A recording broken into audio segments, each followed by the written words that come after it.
Consideration is a very important aspect with culturally appropriate solutions that are co-designed with people they aim to support. Dementia, as I've said repeatedly, is a whole of life course disease. It is not just something in the last years of life. The role of women, which Jacqueline will talk about, which has been one of the most profound aspects, it disproportionately impacts women, not just as a disease, but also with regards to the care burden associated with what it is, and the economic cost of that is 81 billion. The power of community engagement and awareness I've spoken about, but creativity and storytelling are such an important aspect of how to support memory and reminiscence, and Mansour will talk about how we can actually leverage that with technology. The opportunities supported by technology, AI. The importance of design, both in terms of place to make age-friendly environments, but also the designs of the home is a really important issue. And some other organizations I'm part of, that is one of the key things that we're promoting, is how to enable people to live at home for as long as possible and learn. Building capacity and capability, and when Carmel gets here, we'll talk a little bit more about the Train the Trainer program that was run, that's in the report. And we need a financial model. That's not to say we also don't need workforce as we build that capability and how we actually support this because of the financial impost. And Mansour will also talk about workforce. So I'm going to turn to our panel and ask, who would like to go first? You go first. Jacqueline's going to talk about the role of women and also the first-hand experience of being a carer for her loved ones. And actually, everybody on the panel has a lived experience of somebody within their family with dementia as well, as I'm sure many in the audience do as well. Thank you, Jacqueline. Hi, morning.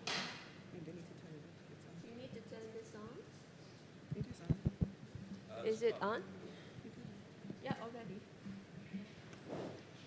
Hello, hello, Hi, hello. Is this up? Yeah, thank you. Talofa, everyone. I'm Jacqueline from Malaysia. I'm talking about women and its role. And as just Linda mentioned, can you hear me? Yeah. As so near. Okay. Talofa again. Again, as Linda mentioned, I'm here to talk about women and their role. Not only does dementia affects everyone, and Linda mentioned it's 57 million people, but it's the people around those that is having dementia is also being affected, like family members, especially care partners and women, girls, yeah? Out of the 57 million people who are affected, about 600 million women and girls are also impacted. Why? Okay. They become carers whether they want to or not, or whether they are skilled in caring. But the fact that it's a societal problem whereby we are just de facto carers, right? And this figure encompasses over 76% of total unpaid carers, yeah? And this is a huge figure because it will also impact family income and so on and so forth. And dementia is not a disease that is like a year or two. It can be 5 to even 12, 20 years it takes, yeah? Now, out of the 76% of women, they are what we call informal carers, to put it nicely, but not nicely, they are not paid, okay? Now, out of this 76% who are not paid, if we work out their wage at the lowest rate, okay, 8-hour day, okay, annually you're looking at 11 trillion US dollars. So when you hear about 7 trillion yesterday on subsidies of climate finance, talk about women and unpaid care, okay? This is a figure. Now, 76%, I'm one of that statistic, right? So it does not matter whether you are de facto or whether you are running your own business or whether you are working, not working.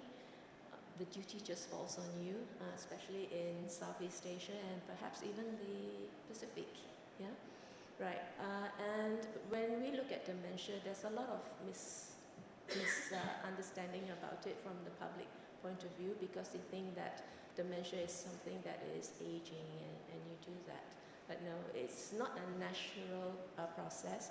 It's something it's a brain disease. The thing is and I look at Richard, when you say about disability, dementia is a disability, but it's an invisible one. And when you act strange, like some people say, they think you are odd, yeah? And in some countries, especially in Southeast Asia as well as Pacific, and especially in Africa, you tend to look at it as, it's witchcraft, something got into her and let's exorcise it out. And in some countries, especially for women, when they are widowed, they are alone, they have a property. This happens a lot because of witchcraft. Their properties are seized by family and things like that, thinking that she's possessed, and so on and so forth. Also, all this abuse, neglect do happen.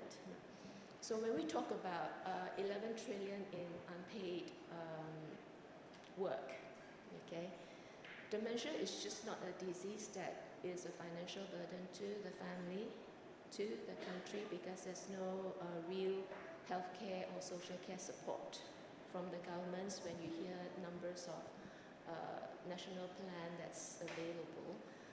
The fact is that in economic cost for the world, dementia is actually a $1 trillion burden, to all economies. By 2030, you're looking at 23 trillion, okay? But by 2050, you're looking at up to $48 trillion, okay?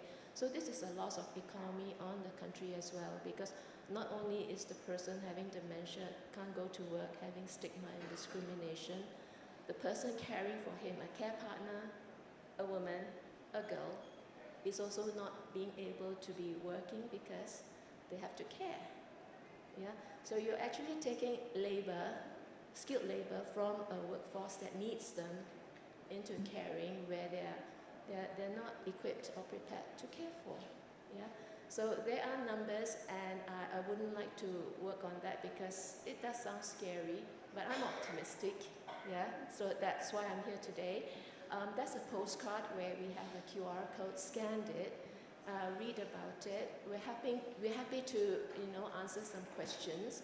We also have some printed reports, but the one online would be the full content where we continue to keep adding resources into it.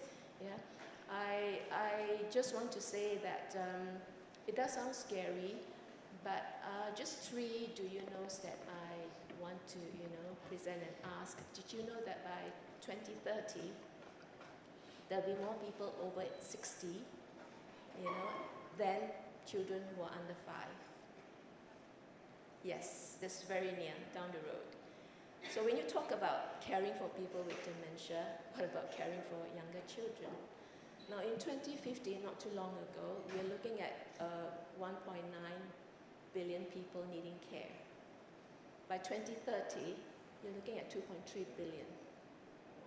Okay, so now and we're talking about, did you know that children that are 5 today can live up to 105? Okay, now if we're taking, aging is the best known factor for having dementia. So if you're going to be 105, you're not going to be healthy. Okay, there'll be a lot of people having dementia walking about. Do you want that to happen? Or do we want to prepare today? Okay, so actually we're very blessed because of longevity, and science and geri-science medicine, yeah. But then again, think about it: are we not if we're having dementia? Okay, and if you're 105, you're looking at children 5-year-old today, living to the 22nd century. Aren't we blessed? We're living among them. So should we not invest in them now? Okay, we're older, we're done, okay, so we have to manage it. But for our children and for our youth, do we not have to prepare now to ensure that they live healthy lives, okay, be able to be prosperous, and be able to dance and kick about like us, and still contribute back to the community, all right? So I rest this now and pass this to Dee, Any questions, happy to answer. But do read the report. You know, there's a lot there, and I can go on and on. Thank you. Yeah. Thanks, Dee. You won? Thanks, Good Dee. morning, everyone. Thank you. Good morning. You know, as Jacqueline said, it can be scary, but do you know that one of the greatest things that combats fear is knowledge? Knowledge and information is one of the greatest things to battle. And so what do we see emerging as one of the greatest needs with this is the need for training. And this is training all across the board. So we think of training of our healthcare workers, of our social workers. We think of training for our family caregivers who are in the home delivering care on a day-to-day basis. Some of them became caregivers unplanned, right? And so they have to fill that gap.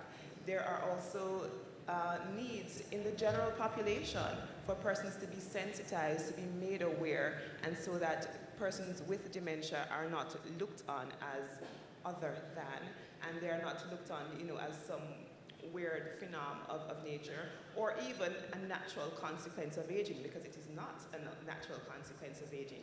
And in many of our societies, there's a notion, oh, he or she has become old and they have gotten senile, as if it's part and parcel of the aging process, and it is not.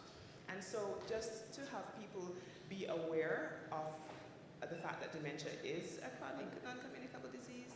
As we learn more, we learn about prevention and so on, but getting people to be aware of the fact that it is a part of the disease process, understanding how to manage symptoms, and just training in general to have caregivers feel more capable as they deliver care in the home. If you were, I was saying maybe to Jacqueline yesterday, if you were to announce in Jamaica, where I'm from, that there is going to be a session on dementia for family caregivers and the home, you would be oversubscribed. There is such a great need for the information that people are longing for it. And many persons, if you study medicine or anything, the health sciences, you will have introduction to it. But for other persons in other fields and in the community, the information is not readily available. And so that is one of the greatest needs that we have to fill.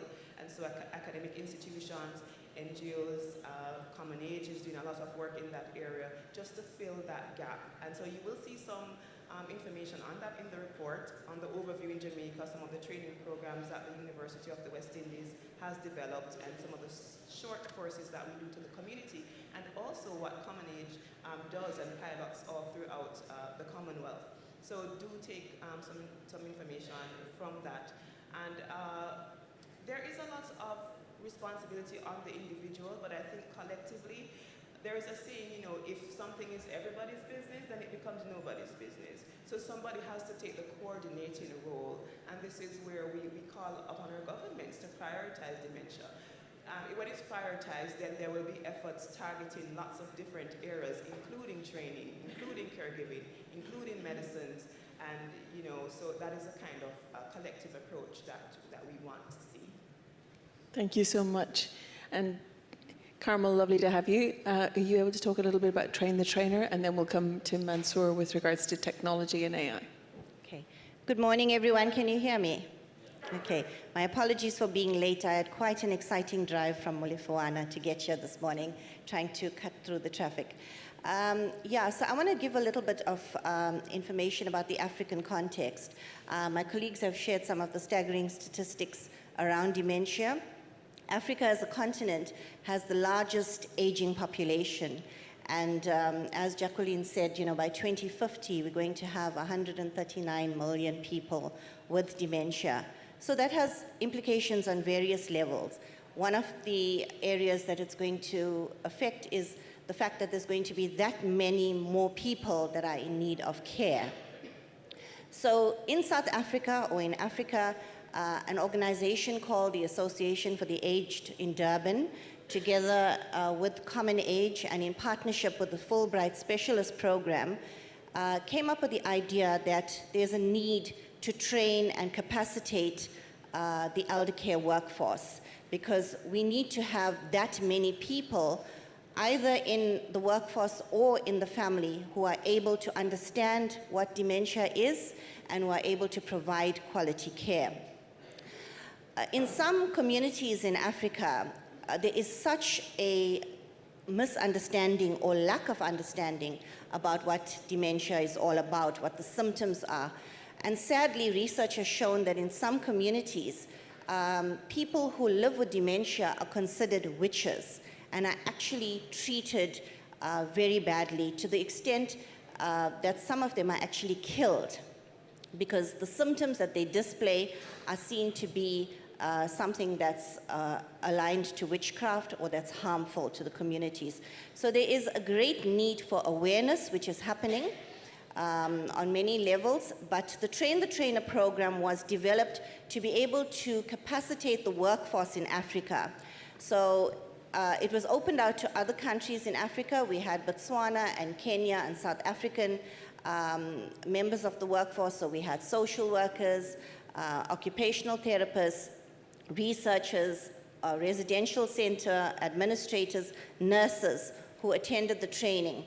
Fulbright made it possible for a specialist in gerontology from the US to come through to South Africa, and an intense 9-day program was undertaken with 28 delegates from 3 African countries.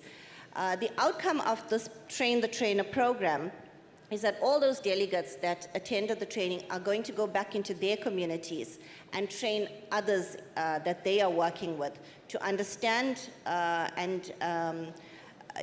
so that we don't have all the myths around dementia, to understand what it's really all about and how they can actually provide a better quality of care.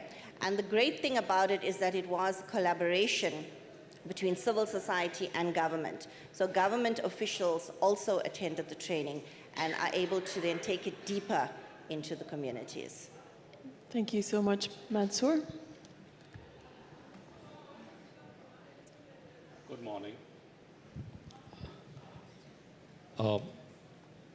Good morning.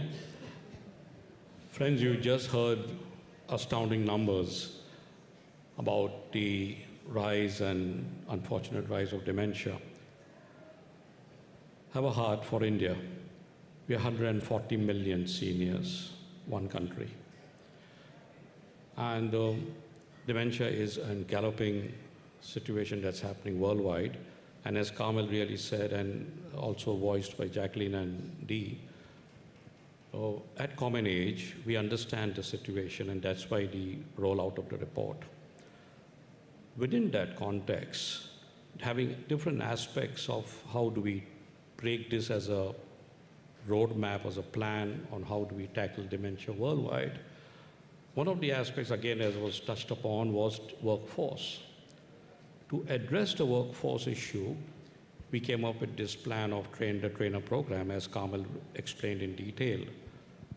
Also, I'm a part of a coalition of peak associations globally, where we are working on the ethical aspects of workforce migration. So I have come up with this acronym, and please indulge me. It's elder care.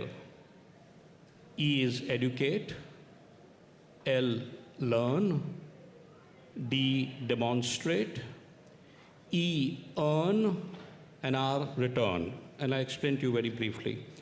E, educate. Let's educate the people and the workforce and everybody. Let's, as Kamal said, that we're doing Train the Trainer program. Learn.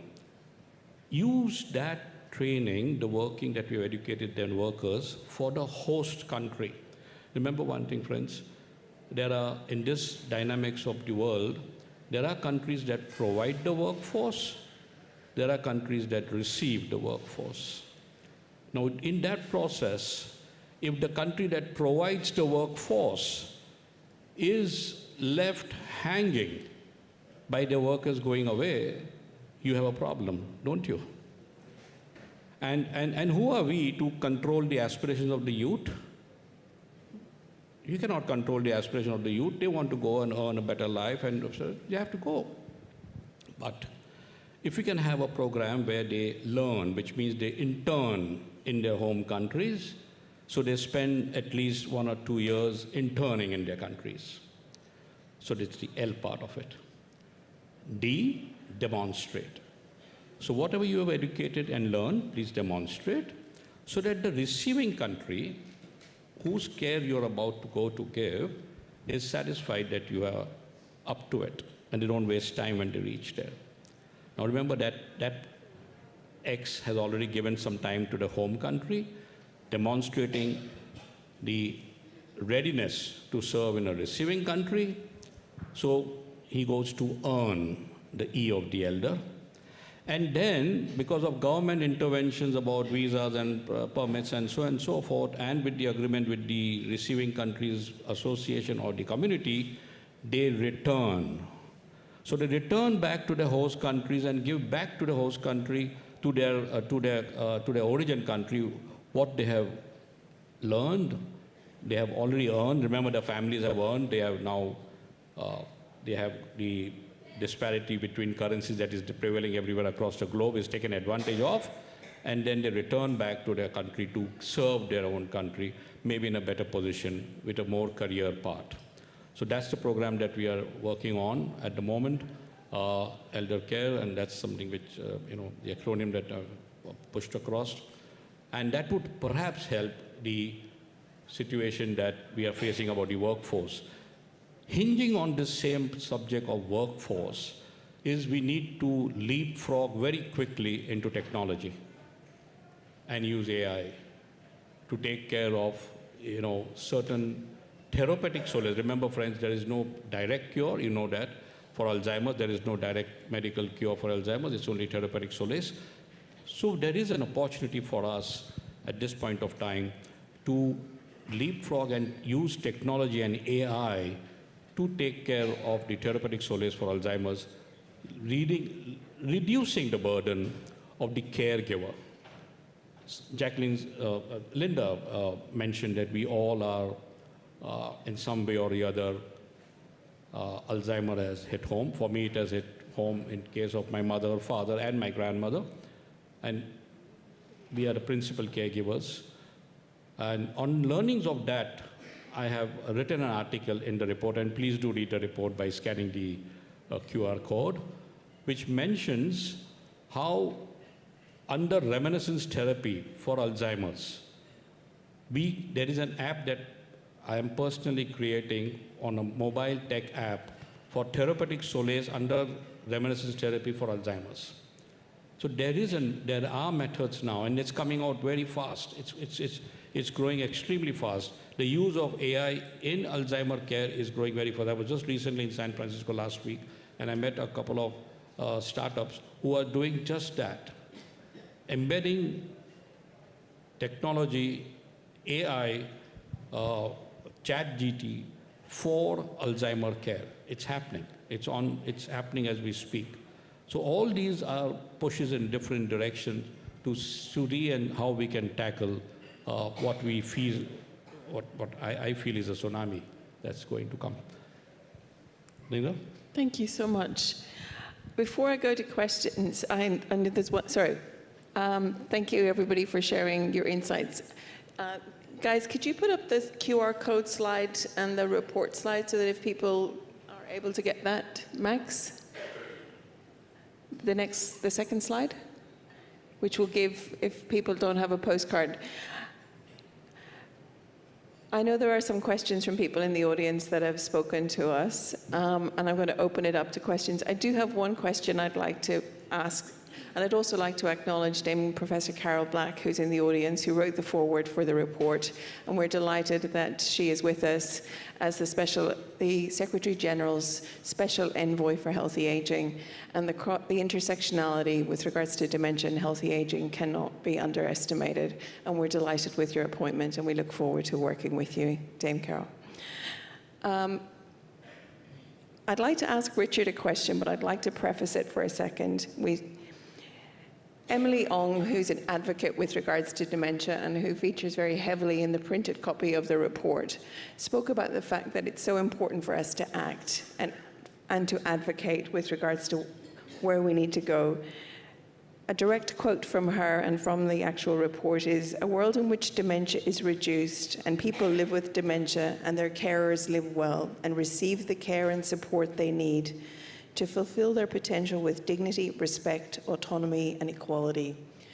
That is what is important. And she said, this is now the reason and a call to action and the time to act.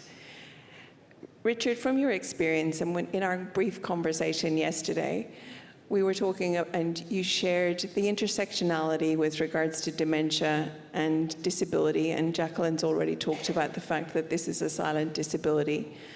What are some of the lessons that we can learn with regards to advocating and achieving what Emily has asked for with regards to dementia across the Commonwealth?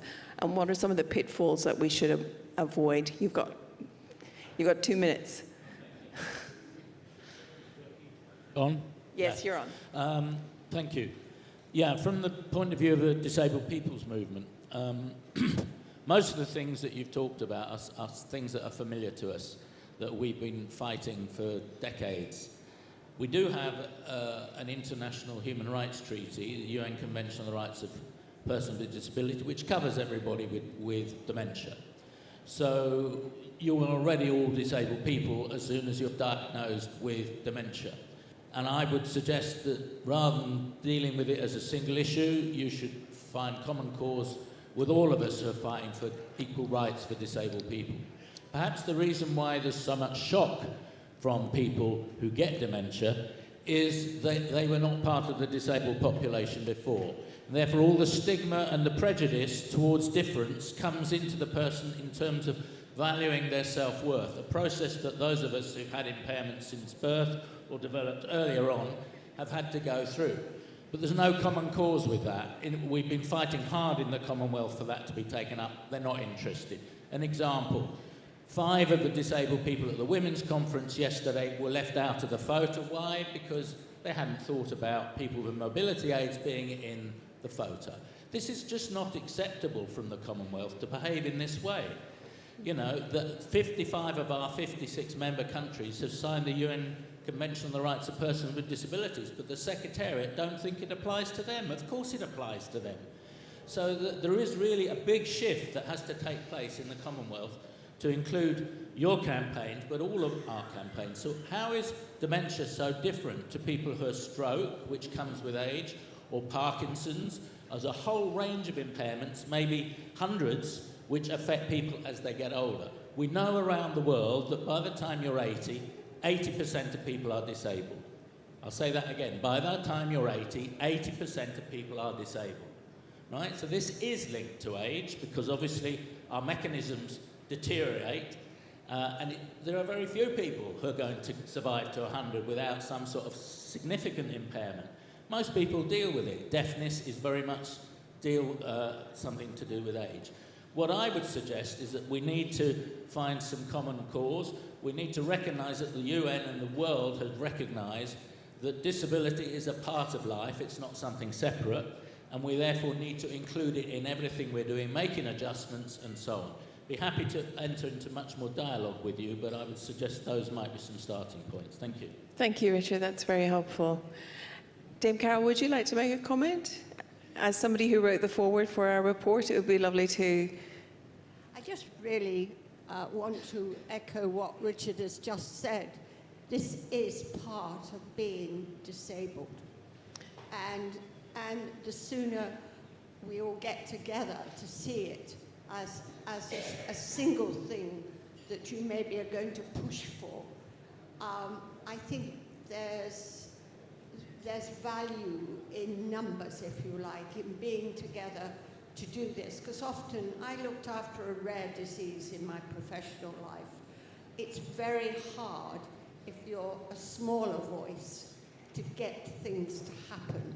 You are much stronger the more people you have together. I know from all the work I've done for the UK government on enabling people to stay in work, that, for example, disabled people are wonderful in work if you make it possible for them to be there. Yes. We know that. So we need to take that same sort of approach to dementia. People are frightened of it, if you think about it. It's like we used to all be very frightened of cancer. Yes. So you didn't talk about it. You shoved it under the carpet. Then came mental health. So we did the same to mental health. And at the moment, we do the same to dementia. And so our ability to speak about it, to normalize it, to do preventive things early. And I do commend you on your report.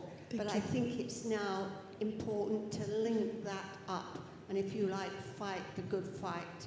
I've just heard what you said about the Commonwealth Secretariat. I will do my best to take that message back for you. Thank you so much, Dame Carol. To each of the panels, one quick question. What do we need to do in time with regards to the time to act? Because I know that we have to wrap up. Carmel, what's one thing you want the Commonwealth and the policymakers to take on board? I think there needs to be a lot more awareness created about the impact of dementia. And like we are doing a lot of work in terms of capacitating people, we just need to maximize that so that at the end of the day, the care that's going to be needed in the future is going to be available. Thank you. Dee? Yes, I think in the same way that we say, governments like to say government can't do it alone, and which we endorse as a true statement. But in that same light, civil society has carried the burden, of handling dementia for decades. Civil society cannot do it alone. So we need government to come on board and to, make it a public health priority, and that will set mechanisms in place to get the attention and the sort of redress that we need. Jacqueline? For me, having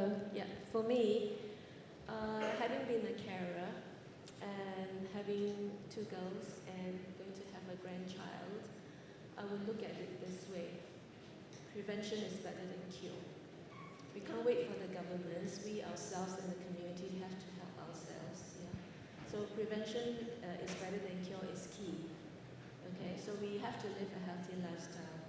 2, I would like to say equality, but that is a long time coming as well. So I'd like to say empowerment. Empower the people, empower the carers to be able to care so that we ourselves and the people can also do train the trainer, help you train your people to be able to understand, to be able to take care better, okay, whilst the government figure out their national plan or strategy. And 3rd, it is something that the government need to look into as well, which is the care and the silver economy. People are aging, and when they age, they may have dementia, okay? So this is something that where in low-income countries, families take care of families. But in higher income countries, the tendency is that you're aging, you have a care, residential home or whatever, put them in there, okay? And even if in there, like what Mansour mentioned, you need a workforce that's trained to care for them as well. Yeah? So these are my 3 takeaways I think are important. Thank you. Mansour? I would like the Commonwealth Foundation, the Secretariat, to recognize that there are countries which are providing the workforce and there are countries that are receiving the workforce. And how can the foundation help its member states to formulate a migratory policy which will allow workforce to work from a providing country to a host country with the concept of returning back? So unless the government comes up with a migratory policy for workforce, specifically for this sector, with parameters in place, with markers in place about timelines and other ethical standards, we will not be able to tackle this problem effectively. That is where I would like the Commonwealth Foundation to help us prepare that policy. Thank you. And in conclusion, mine would be that I would like to see us work for an all-age inclusive and age-friendly, which will link with our colleagues with regards to disability, so that we have the access into various facilities so that we actually destigmatize dementia. And we see as well that by having age-friendly environments, that we actually are encouraging people to continue to live the lives that they want. Can I encourage you, please, to read the report, scan the QR code. It is really, there's postcards on the seats, there's QR code on the screen, and a copy to the report. It's freely available on the website. Please hashtag Dementia in the Commonwealth. Let's get this on the agenda for the health ministers as well as the foreign ministers, and in the communique with regards to action.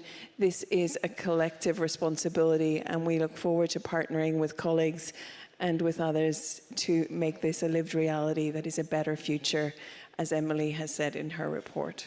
Thank you so much for attending our session, and look forward to seeing you over the rest of the day. And if you have any other questions, please look out for us. We're all wearing our pins, and we look forward to talking with you.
Tuana iole tu basa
taliso masapi maninoa pogisa mafaingata pangale olanga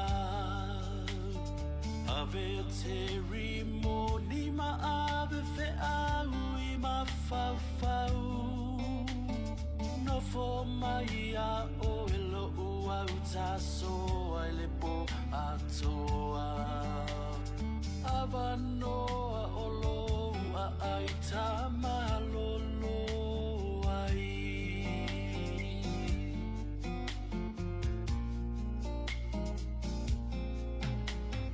Atalo umana oia te oela umana ia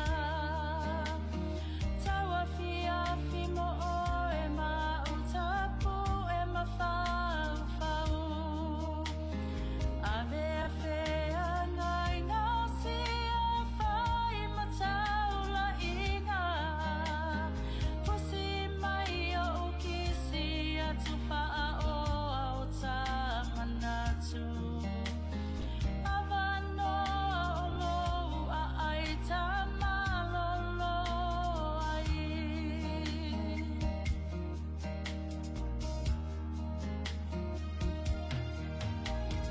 Ia susulu pepe ila vi o fofonga Eta iala Good morning, everyone. Talofa with a smile. At this time, I'd like to invite everyone to kindly find your seat so that we may begin. Again, good morning, good afternoon, good evening, depending on what time zone you might still be in. Talofa with a smile. At this time, we'd like to invite everyone to kindly take your seats. Thank you.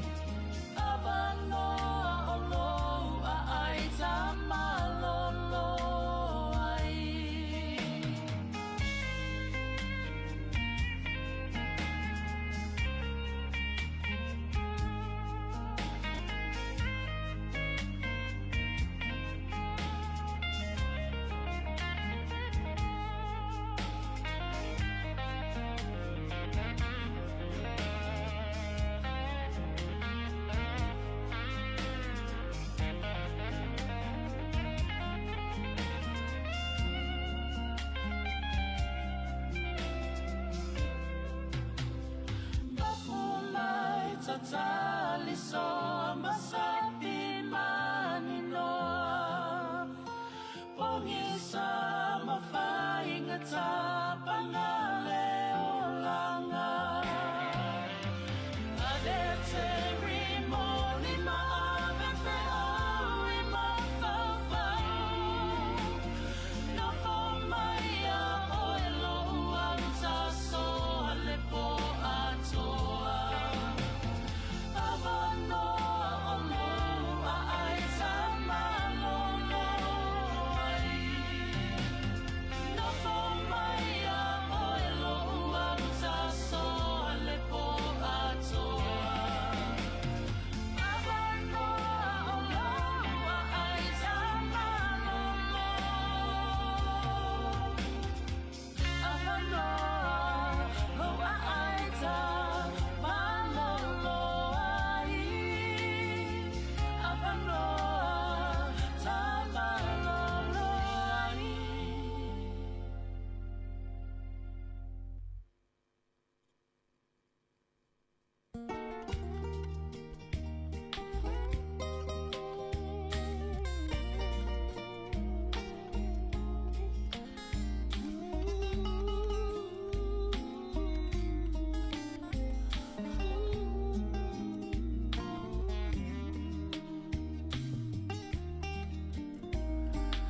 Lau fili-filiga iletoi amatahina oleta mafutana ina ia mauasewina ele sua malie beafa ingofie beatutu sataua ile loto malie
Talofa lava with a smile, bulavanaka, maloelele, kiorana, whakalofa lahi atu, namaste. Very warm Pacific greetings to you all. Hot, fiery Pacific greetings to you all. On the second day of Forum, the Commonwealth gave to me a people's forum shaping what will be. Do you guys remember that line? A people's forum shaping what will be. Could you repeat that after me? A people's forum shaping what will be. Okay, so I'll just sing the first line. On the second day of Forum, the Commonwealth gave to me a people's forum shaping what will be. Do we believe that? Do we really believe that? Otherwise we wouldn't be here, right? Yeah. And yesterday, just to give a brief overview of just a few lines, yesterday what I heard as a creative first and foremost, as a divinely made creative, was actually, we've got all the information we need. We've got all the information we need. And what do? We heard about the important role of optimism, that we need that optimism for resilience. And before I hand it over to my beautiful co-host, Terry, I want to leave you with the lines of poet Maya Angelou. And she said, "A bird doesn't sing because it has the answer. A bird sings because it has a song." Now, yesterday I heard all the answers, and I also heard a spirit of disillusionment. What's changed since Paris?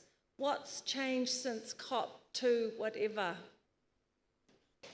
So my role here as a creative, and as we saw last night, all our roles here, is to help us find and sing and tune up our song. Because a bird doesn't sing because it has the answer. A bird sings because it has a song. So let's sing our song today, day 2. Welcome back, everyone, and welcome to the stage, the glorious Terry. Thank you so much. Thank you. How is everyone? We're pretty quiet in here. Does everyone know the song? If you're happy and you know it, clap your hand. If you're happy and you know it, clap your hand. If you're happy and you know it and you really want to show it, if you're happy and you know it, clap your hand. Now, this is just for research purposes. Show of hands, those of us who had tea this morning. Tea? All right. Show of hands who had coffee this morning. Show of hands who had a beer or rum. Oh, I got about 2 hands, don't worry about it. We consider this space to be a very safe one, and we do not judge. If you had one word to describe yesterday, and you can shout them out, one word to describe yesterday, what would that one word be? Amazing, awesome, did somebody say emotional?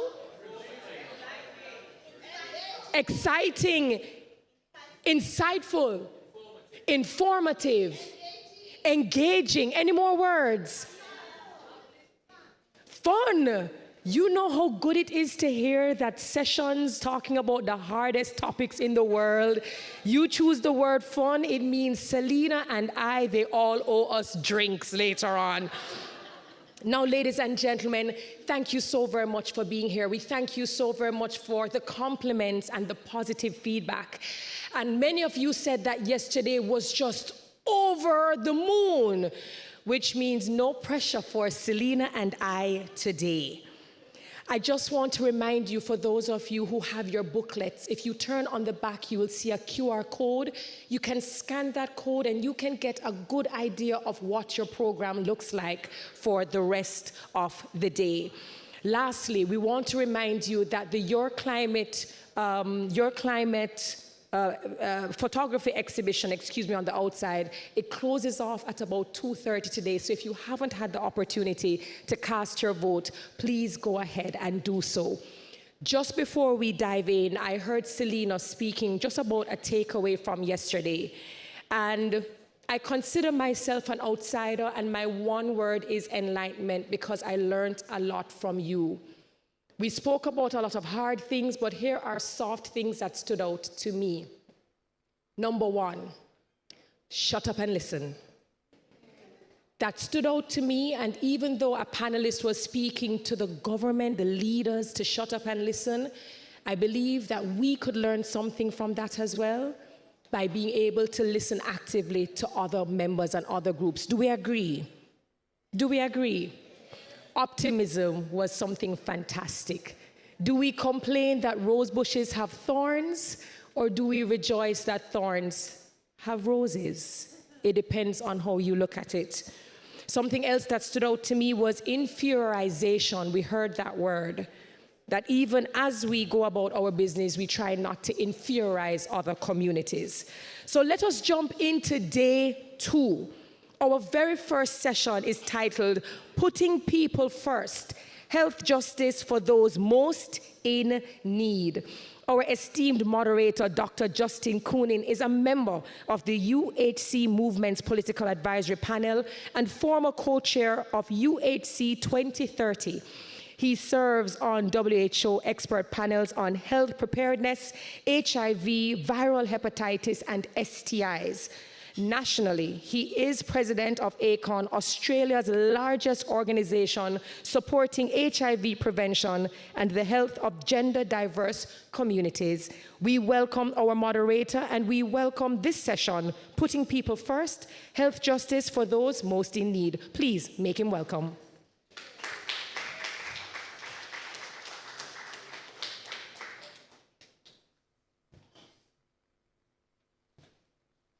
Talofa with a big smile today. It's great to see all of you.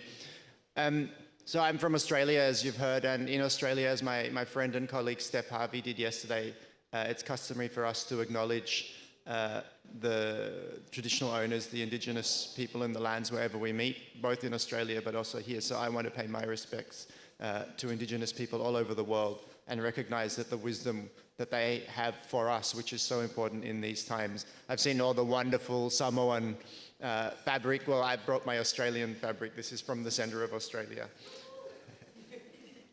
I'm going to do a little bit of a shout out. I'm one of 5 civil society governors of the Commonwealth Foundation, and the structure of the Commonwealth Foundation, its governance is such that these 5 civil society governors exist so that civil society has a direct input into the governing and the processes and the strategy of the foundation. So I want to give a shout out to my fellow governors. I've seen Helen Kezinwoha from Nigeria, Darian Nareen, who you've heard from already. There's Helen, thank you. Darian Nareen, who you've heard from speaking yesterday and will speak again this afternoon, from Trinidad and Tobago, Safat Ahmed from the Maldives, and Mario Gerardo from Malta, who unfortunately couldn't be with us today. One of our roles is to form part of the Content Design Committee, which developed the program for this Commonwealth People's Forum, alongside, of course, our Samoan colleagues from the Public Service Commission and from Songo, and of course, thanks to the very hard-working Secretariat. So if you like the program for this Commonwealth People's Forum, you're welcome. If you don't like it, I don't know who you're talking about. So we're here today to talk about health equity. As you know, there are 3 pillars to the Commonwealth Foundation strategy: health equity, climate equity, and freedom of expression. And they're all deeply interlinked, and we're going to hear that. To set the platform, just as with climate, we're not on track for the world's health goals.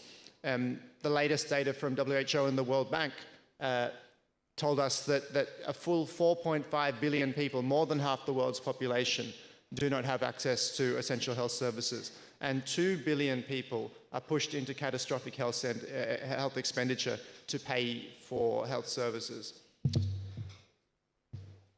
The situation is not that different in the Commonwealth. In low-income members of the Commonwealth, 60% of people living in rural areas do not have access to primary health care. 70% of deaths are attributable to NCDs, and many of those are preventable.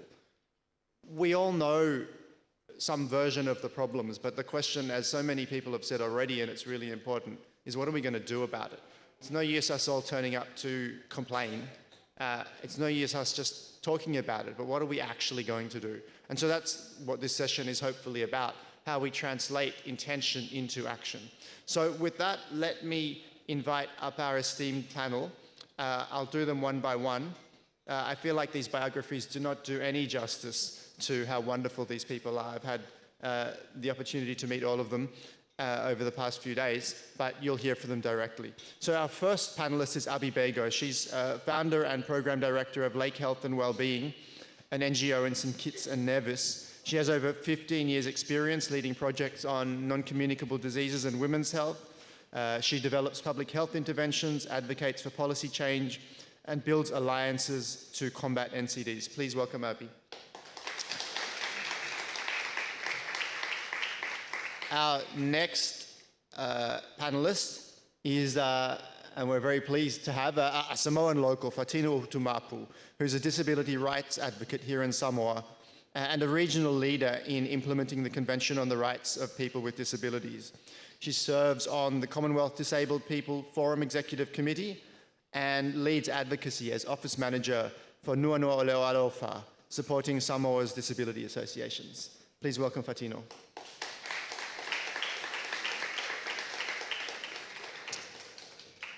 Next, we have Dr. Stella Bosire, feminist, medical doctor, lawyer, researcher, and global health practitioner. She's the founding executive director of the Africa Center for Health Systems and Gender Justice, which is dedicated to equitable healthcare and gender justice in Africa. Stella's work focuses on advancing health equity and gender justice, particularly for women, girls, and marginalized populations. She's currently the chairperson of Amnesty International Kenya and also serves on the board of Civicus Alliance. Please welcome Dr. Stella.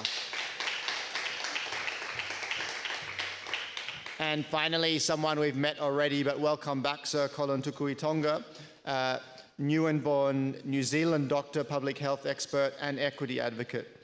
Sir Colin was knighted in 2022 and has held prominent roles, including as Director General of the Pacific Community and as a WHO Commissioner. He's currently Associate Dean at the University of Auckland, advocating for Pacifica health equity. Please welcome Colin. So I don't want to be standing here at a lectern. I'm going to come and sit with everyone.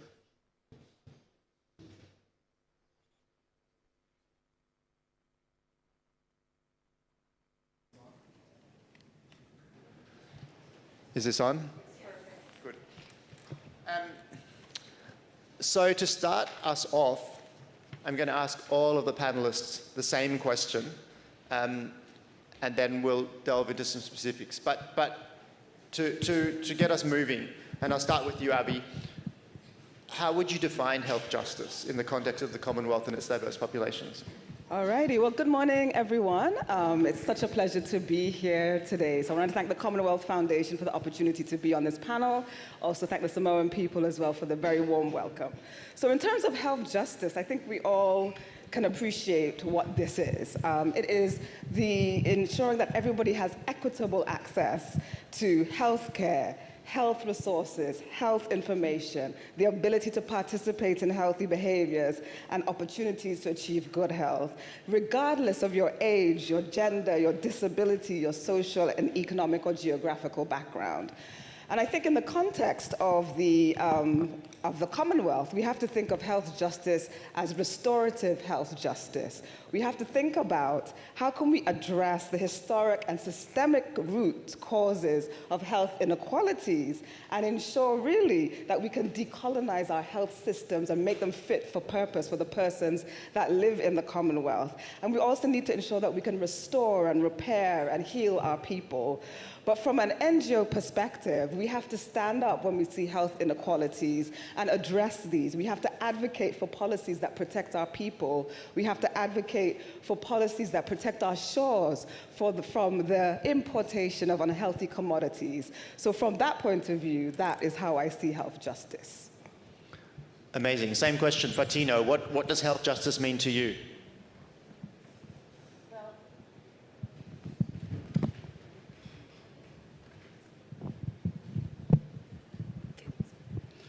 Well, as a person with a disability, I believe that health justice is about a shift of paradigm. A shift of paradigm meaning seeing persons with disabilities as persons with rights, as opposed to the old days where we see persons with disabilities as persons who are sick or persons who are handicapped or persons who do not hold any rights. So it's about seeing persons as for who they are as opposed to what they have. And it is about seeking full and informed consent whenever we interact with people of diverse abilities. And it is also about recognizing that regardless of what people have, they still have rights, and those rights have to be recognized. Lastly, but not the least, I believe it is also about recognizing that disability is part of human diversity. So it is part of us, and we cannot ignore it, or we cannot say that we have to be fixed in order to communicate normally with society. Amazing. Stella. Yeah, so I'll not belabor the same points my colleagues have said, but I want to introduce a different concept of health justice. And it's addressing the social determinants of health. A lot of the times, by the time you come to see me as a doctor, I'm usually at the end of that spectrum. And so you have to look at your environment around you. How does your housing situation look like? What does the food security situation look like? How the issues around gender-based violence look like? How our laws, systemic laws, have been entrenched to be able to disenfranchise communities that are marginalized look like? How is it that we can shift some of these systemic issues, for example, around communities that are within rural areas who do not have access to information, do not have the infrastructure? How do we think about them? How do we think about the last mile child who have 0 dose in vaccination, beyond just saying we have the vaccine? How do we get the medicine to the people at the end of that spectrum? I think for me that's very critical. Recognizing the urban building, the urban development, recognizing that the transport infrastructure has a huge determination around how women access antenatal care, around how children are able to access childhood vaccination. It's very critical for us to think about our environment and even the conditions that we're witnessing right now around climate crisis. It's not just an issue about the environment, it's a shift that we're witnessing around the changes in patterns of diseases. How then do we incorporate the justice component of it to ensure that those mostly affected get prioritized? Thank you. Colin. Good morning, everyone, and thanks again to the Commonwealth for the invitation. I think about health justice in the word fairness. In pure, simple terms, being fair, being responsive. There's a confusion between equality and equity. And we struggle in New Zealand all the time with this stuff, and you hear all the rhetoric about it's not about ethnicity or disability or this, it's about need and everyone should be treated the same. Well, you can't actually, of course everyone is equal, But you know the phrase, people get confused. When we're talking about equity, it does mean that some groups in our society need more resources in order to get the care they need, the quality of support they need, and so on. In other words, I think there's a massive confusion between equality enshrined in the human rights legislation in New Zealand and equity. In my view, equity is about older people, disabled people, children, rural residents getting more of the health resource than people like me. Women often need more resources in order to meet their health needs. That's the thing that people get confused about, I think. But it does reflect, in my view, the situation we have in Commonwealth governments. Our political systems entrench this confusion, I think, about what it is that's needed. And that's why it's important that advocates like yourselves continue to speak up, speak out for those who are not able to be as articulate as you are about their needs. Thank you, Sir Colin. Such different experiences from each of our four panelists, but really strong common threads around social determinants of health, around what equity really means, around health as a human right. Thank you for that introduction. We do have panelists of hugely diverse experience, so I'm now going to ask some particular questions relating to their specific experience. So I'm going to start with you, Fatino. And I'm interested in understanding what strategies you've used to ensure that the voices and the views of people in marginalized situations and communities in marginalized situations have been brought into policy and decision-making structures. Thank you.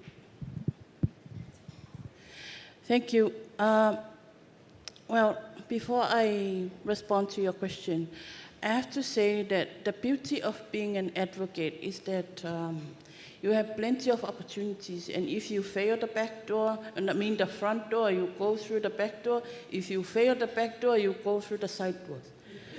So, allow me to share with you briefly 3 of our strategies that we are using, and I will be speaking from the perspective of persons with disabilities.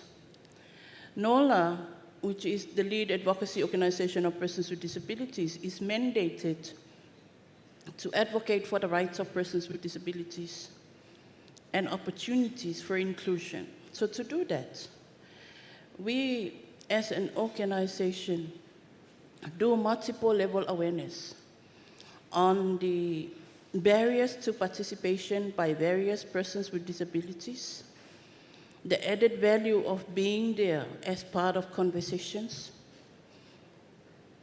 the various ways in which communities need to interact with persons with diverse disabilities. For instance, our colleagues who are deaf, our colleagues who are blind, and our colleagues with intellectual and psychosocial disabilities, who are often hard to reach and who are often not engaged in conversations because of their disabilities and the lack of resources. At the national level, we use opportunities we have. For instance, we have a focal point that is the Ministry of Women and Community Development. This ministry indeed has a connection with the community. So we use this connection to reach out to the various communities to ensure that whatever development is happening there, persons with disabilities and their voices are included. We use our other network, such as the International Human Rights, the National Human Rights Mechanism, to ensure that the rights of persons with disabilities are included in all mechanisms concerning the human rights of everyone. Considering that disaster and climate change is one of the priorities of the Pacific, let alone Samoa, we use the network we have as a member of the disaster advisory body to make sure that persons with disabilities are included as part of national efforts, preparedness and response efforts. Then we match our priorities and our needs to what is available by our donor agencies. There we have resources, though it's very limited, but we have resources to support the work of the organization, reaching out to its partners and making sure that we are there, not to warm the seats in conversations, but we also we are there to empower our own persons with disabilities as part of their capacity building to speak and raise their concerns and priorities so that they are included in conversations. Thank you. Thank you, and you've clearly been very effective at doing that. Terrific to have you on this panel. I'm going to turn to Sir Colin, and one of the topics that you're really passionate about is the intersection between climate change and health. And I'm interested to know what changes we can do now to make health systems, especially in small island developing states, more adaptive and responsive to the health impacts of climate change. There's a very good WHO framework on building blocks for health systems. It is really helpful. It's got 6 or 7 blocks. I'll just pick out 2. One is on financing healthcare. It's an unfortunate reality, and at least in our region, that there's a significant use of out-of-pocket expenses, meaning people pay at the point of care. That's a problem. The problem is that people who often have high health needs don't have the money. It's a fundamental flaw in our system, and our governments really need to re-examine that, because it's women and families and low-income groups who then can't get care, and that's grossly unfair and unjust. So there are alternative models for financing healthcare that our governments in the Pacific have not explored adequately. There needs to be a more collective, less focus on the individual paying, but having us as a community and a collective paying for healthcare. You have no idea when disaster is going to strike you or your family or your friends. In other words, we need to take those risks, and we really should discourage use of out-of-pocket expenses for healthcare in our communities. The second is about the workforce. People, we constantly go on about shortage of doctors in our region. I know it's a global phenomenon. And there's an unhealthy preoccupation with doctors. I'm a doctor, by the way. I'm a fan of independent nurse practitioners with prescribing rights. The Cochrane reviews tell us that they achieve as good outcomes as other primary care practitioners at a fraction of the cost. Number 2, they don't migrate to greener pastures. They tend to stay home with families and communities. They tend to be women and, a whole lot of benefits. But yet our nursing schools continue to train traditional nursing options, doctors and so on. I think we need to be much more imaginative about additional categories of workers. The world is facing mostly chronic diseases, people living with diabetes and heart disease. It's not acute infectious diseases like it used to be. We need people, a different category of health worker to help us navigate and manage. They're just examples. Sorry, I have gone on a bit. No, I think that's really important. I mean, when we're talking about universal health coverage, which you can think of as in some sense one of our umbrella health goals, there are two dimensions. It's service coverage, so what services are available, but also financial protection. And in many parts of the world, in fact globally, while service coverage has improved over the last, call it 20 years, financial protection is getting worse and people are being pushed into further and further catastrophic health expenditure, and I think that's really critical. So thank you for making that point. Let's turn to Abby. You've done a lot of work in local communities, and I'm interested in how we can empower local communities to be involved in the design and the implementation of culturally sensitive health interventions, which promote social justice and health equity and address the specific needs of the local communities. So. Wonderful, great question. So I think really it starts with relationship building, so genuine relationship building with the local community. A lot of the times you'll find that consultants are shipped in, there's a whirlwind around them, they've got tight deadlines, they speak to persons living with disabilities for like 1 hour, and then they're like shipped back out in this big whirlwind. And they literally don't have the time and the space to understand a local situation. So what we've been able to do, we live in St. Kitts and Nevis, we understand our people. So we take the time to sit one-on-one with people living with non-communicable diseases and to understand their issues, understand the challenges that they're facing, understand the inequalities that they're facing, and then to take a very intersectional approach to identify the persons that are most at risk. So through that work, we're able to identify, for example, I'll just give a couple of examples, that persons living with NCDs are not a homogeneous population. So for example, the most at-risk group that we have found is the young women who are single, young mothers who are living with an NCD. Very vulnerable because they're on their own, they don't have any support, rarely any support. They're looking after children, and then they're also managing their non-communicable disease. Other groups that we have found to be particularly vulnerable were older women living on their own, living with an NCD.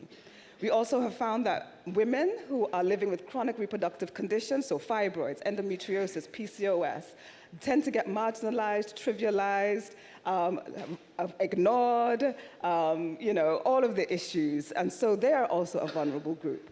So we can only identify vulnerable groups and empower people if we go into the community and speak to them. And at the heart of all of that is to empower people to speak their truth. And the way that we do that is that we're compassionate and we listen and we're sensitive. Because as you can imagine, if you're living with a chronic health condition, which can be quite sensitive and stigmatizing, you're not always going to want to share your truth. So we try very hard to be compassionate. We try very hard to give people time to speak their truth as well. So I think that is very important. We take all of that information and we work with people, work with the community to develop interventions that we think will be very targeted. So for example, we have a project called Empower, which aims to empower women living with non-communicable diseases. It is a capacity building project. We heard from women. Women said, my NCD is holding me back, it's preventing me from thriving, and so we've developed workshops around that. Now the workshops don't focus on their NCD, it focuses on other things, the social determinants. We are empowering them to be entrepreneurs, we're empowering them to speak up for themselves and to self-advocate, we're empowering them around IT skills, all of the things that they need to empower themselves and also to get out of the situation of being bogged down by their non-communicable disease and everything else. Also, we try to see what we can do to engage young people and empower young people to get involved in the work that we're doing. So we have a youth health advocates program, so we've trained young people to go out there and advocate. And really what we've done is we've empowered them, yes, by training, but we've empowered them by saying, lead, go forth, and conquer. And so what they have done is they've conceptualized campaigns aimed at advocating for healthy food policies. They've had meetings with our Attorney General. They've written to the Prime Minister. They've written to other ministers to really advocate on behalf of young people. They've also organized policy dialogues with policy leaders, bringing young people together. So that is the way that we try to empower people to get involved in developing interventions that suit their needs. We get into the community, we listen to people, we try to be compassionate, and then we empower them to also implement. So that's me. I really like that focus on getting people to speak their truth, and hopefully that's what we're doing here as well. And from experience of the past few days, you're not shy, which is great. Dr. Stella, you're both a medical doctor and a lawyer. I don't know how you have time to do both, but a lot of your work has been around legal justice.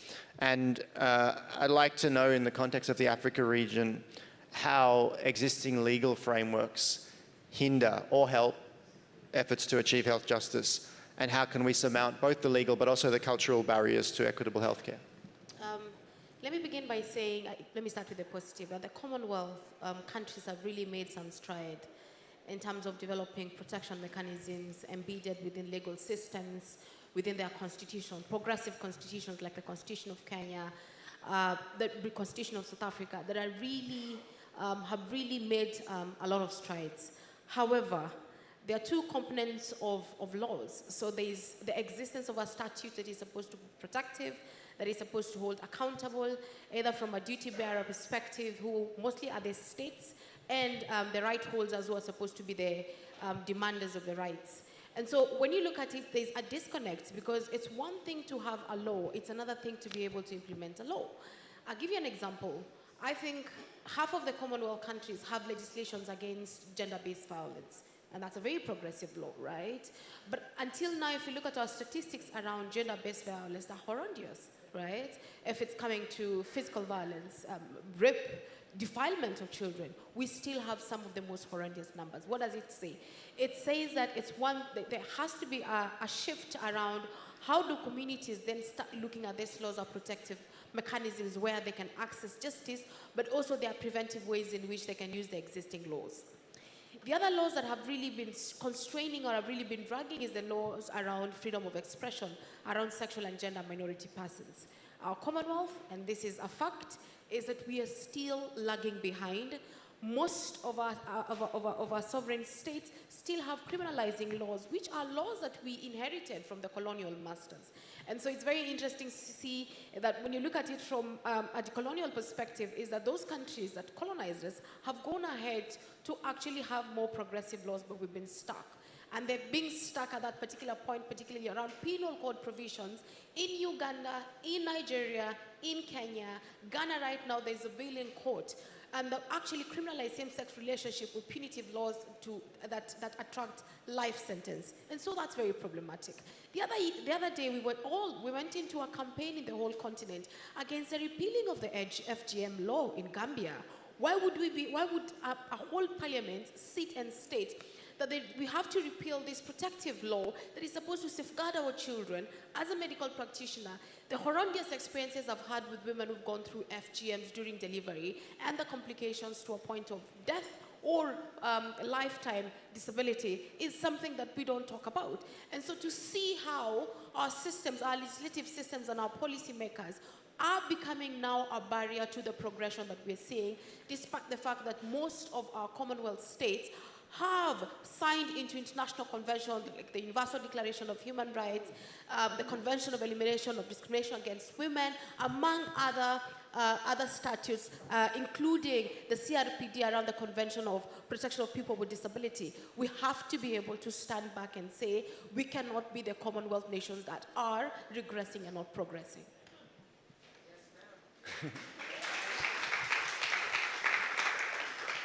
I'm going to stay with you, Stella, and we're moving into a section around specific case studies, so we can throw in some really concrete examples of what our panelists have done in their countries, and we've actually heard some of those already. So I'm going to ask each of the panelists to respond around a particular question around their work. My request is please keep the responses brief so that we can open then the floor up to questions and comments. But sticking with you, Stella, I'm interested in the use of technology, telemedicine, mobile health.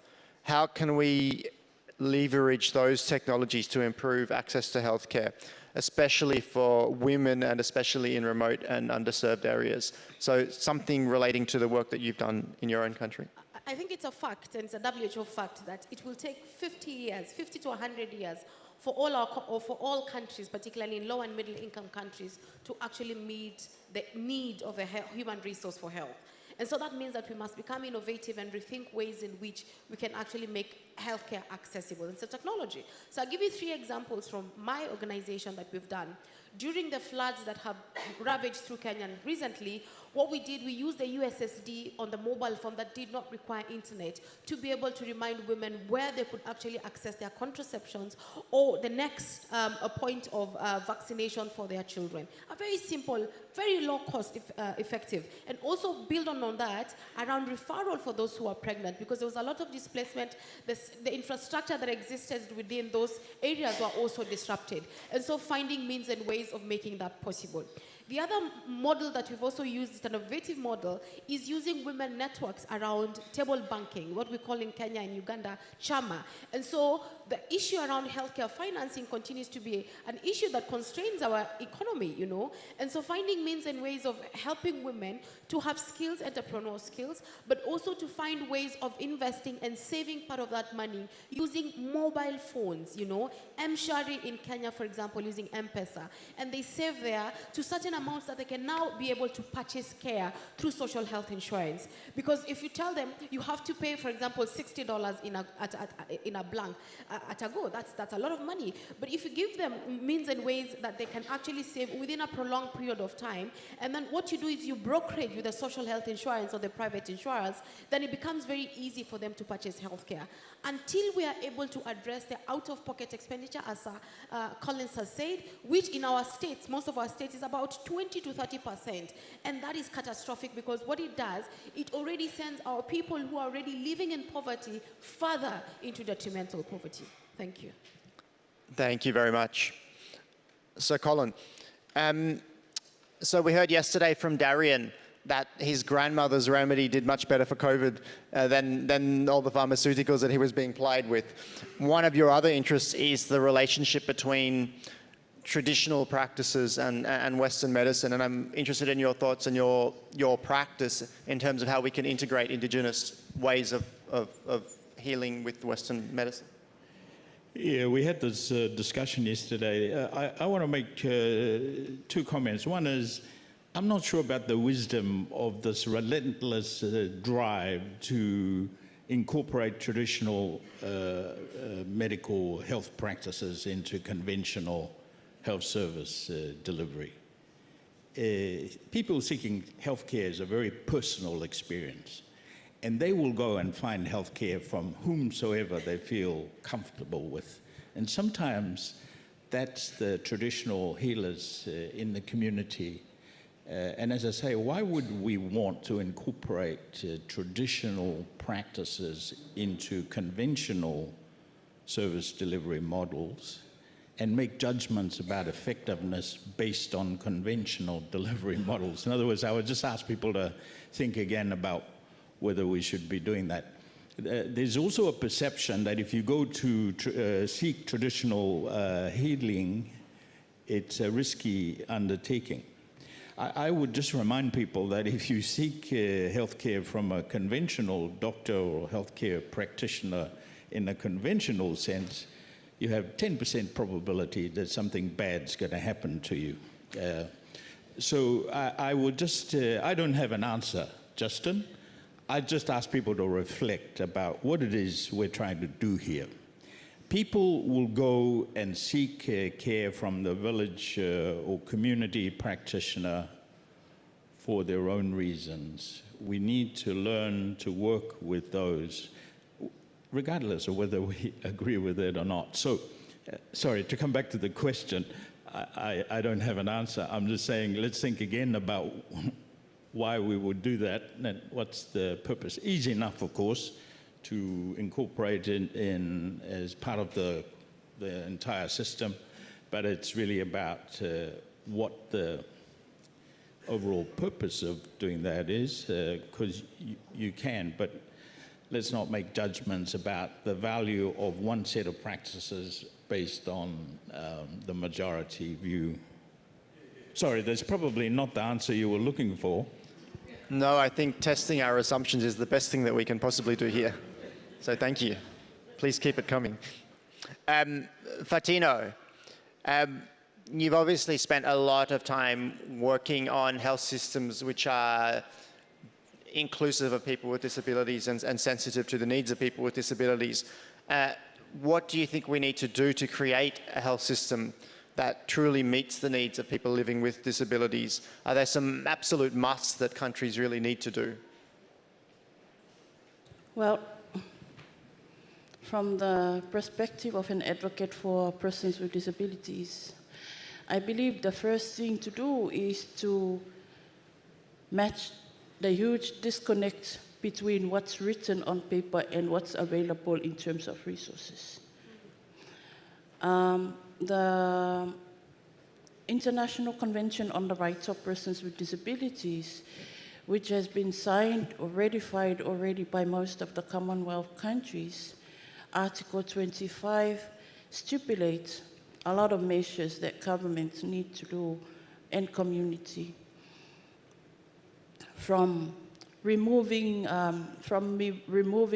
discriminatory provisions in legislations to embedding preconditions to inclusion into health systems.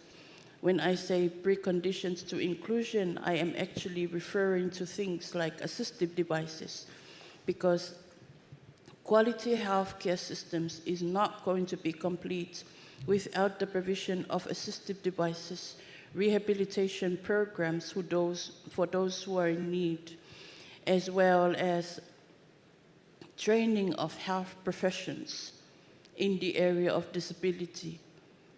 As in the Pacific,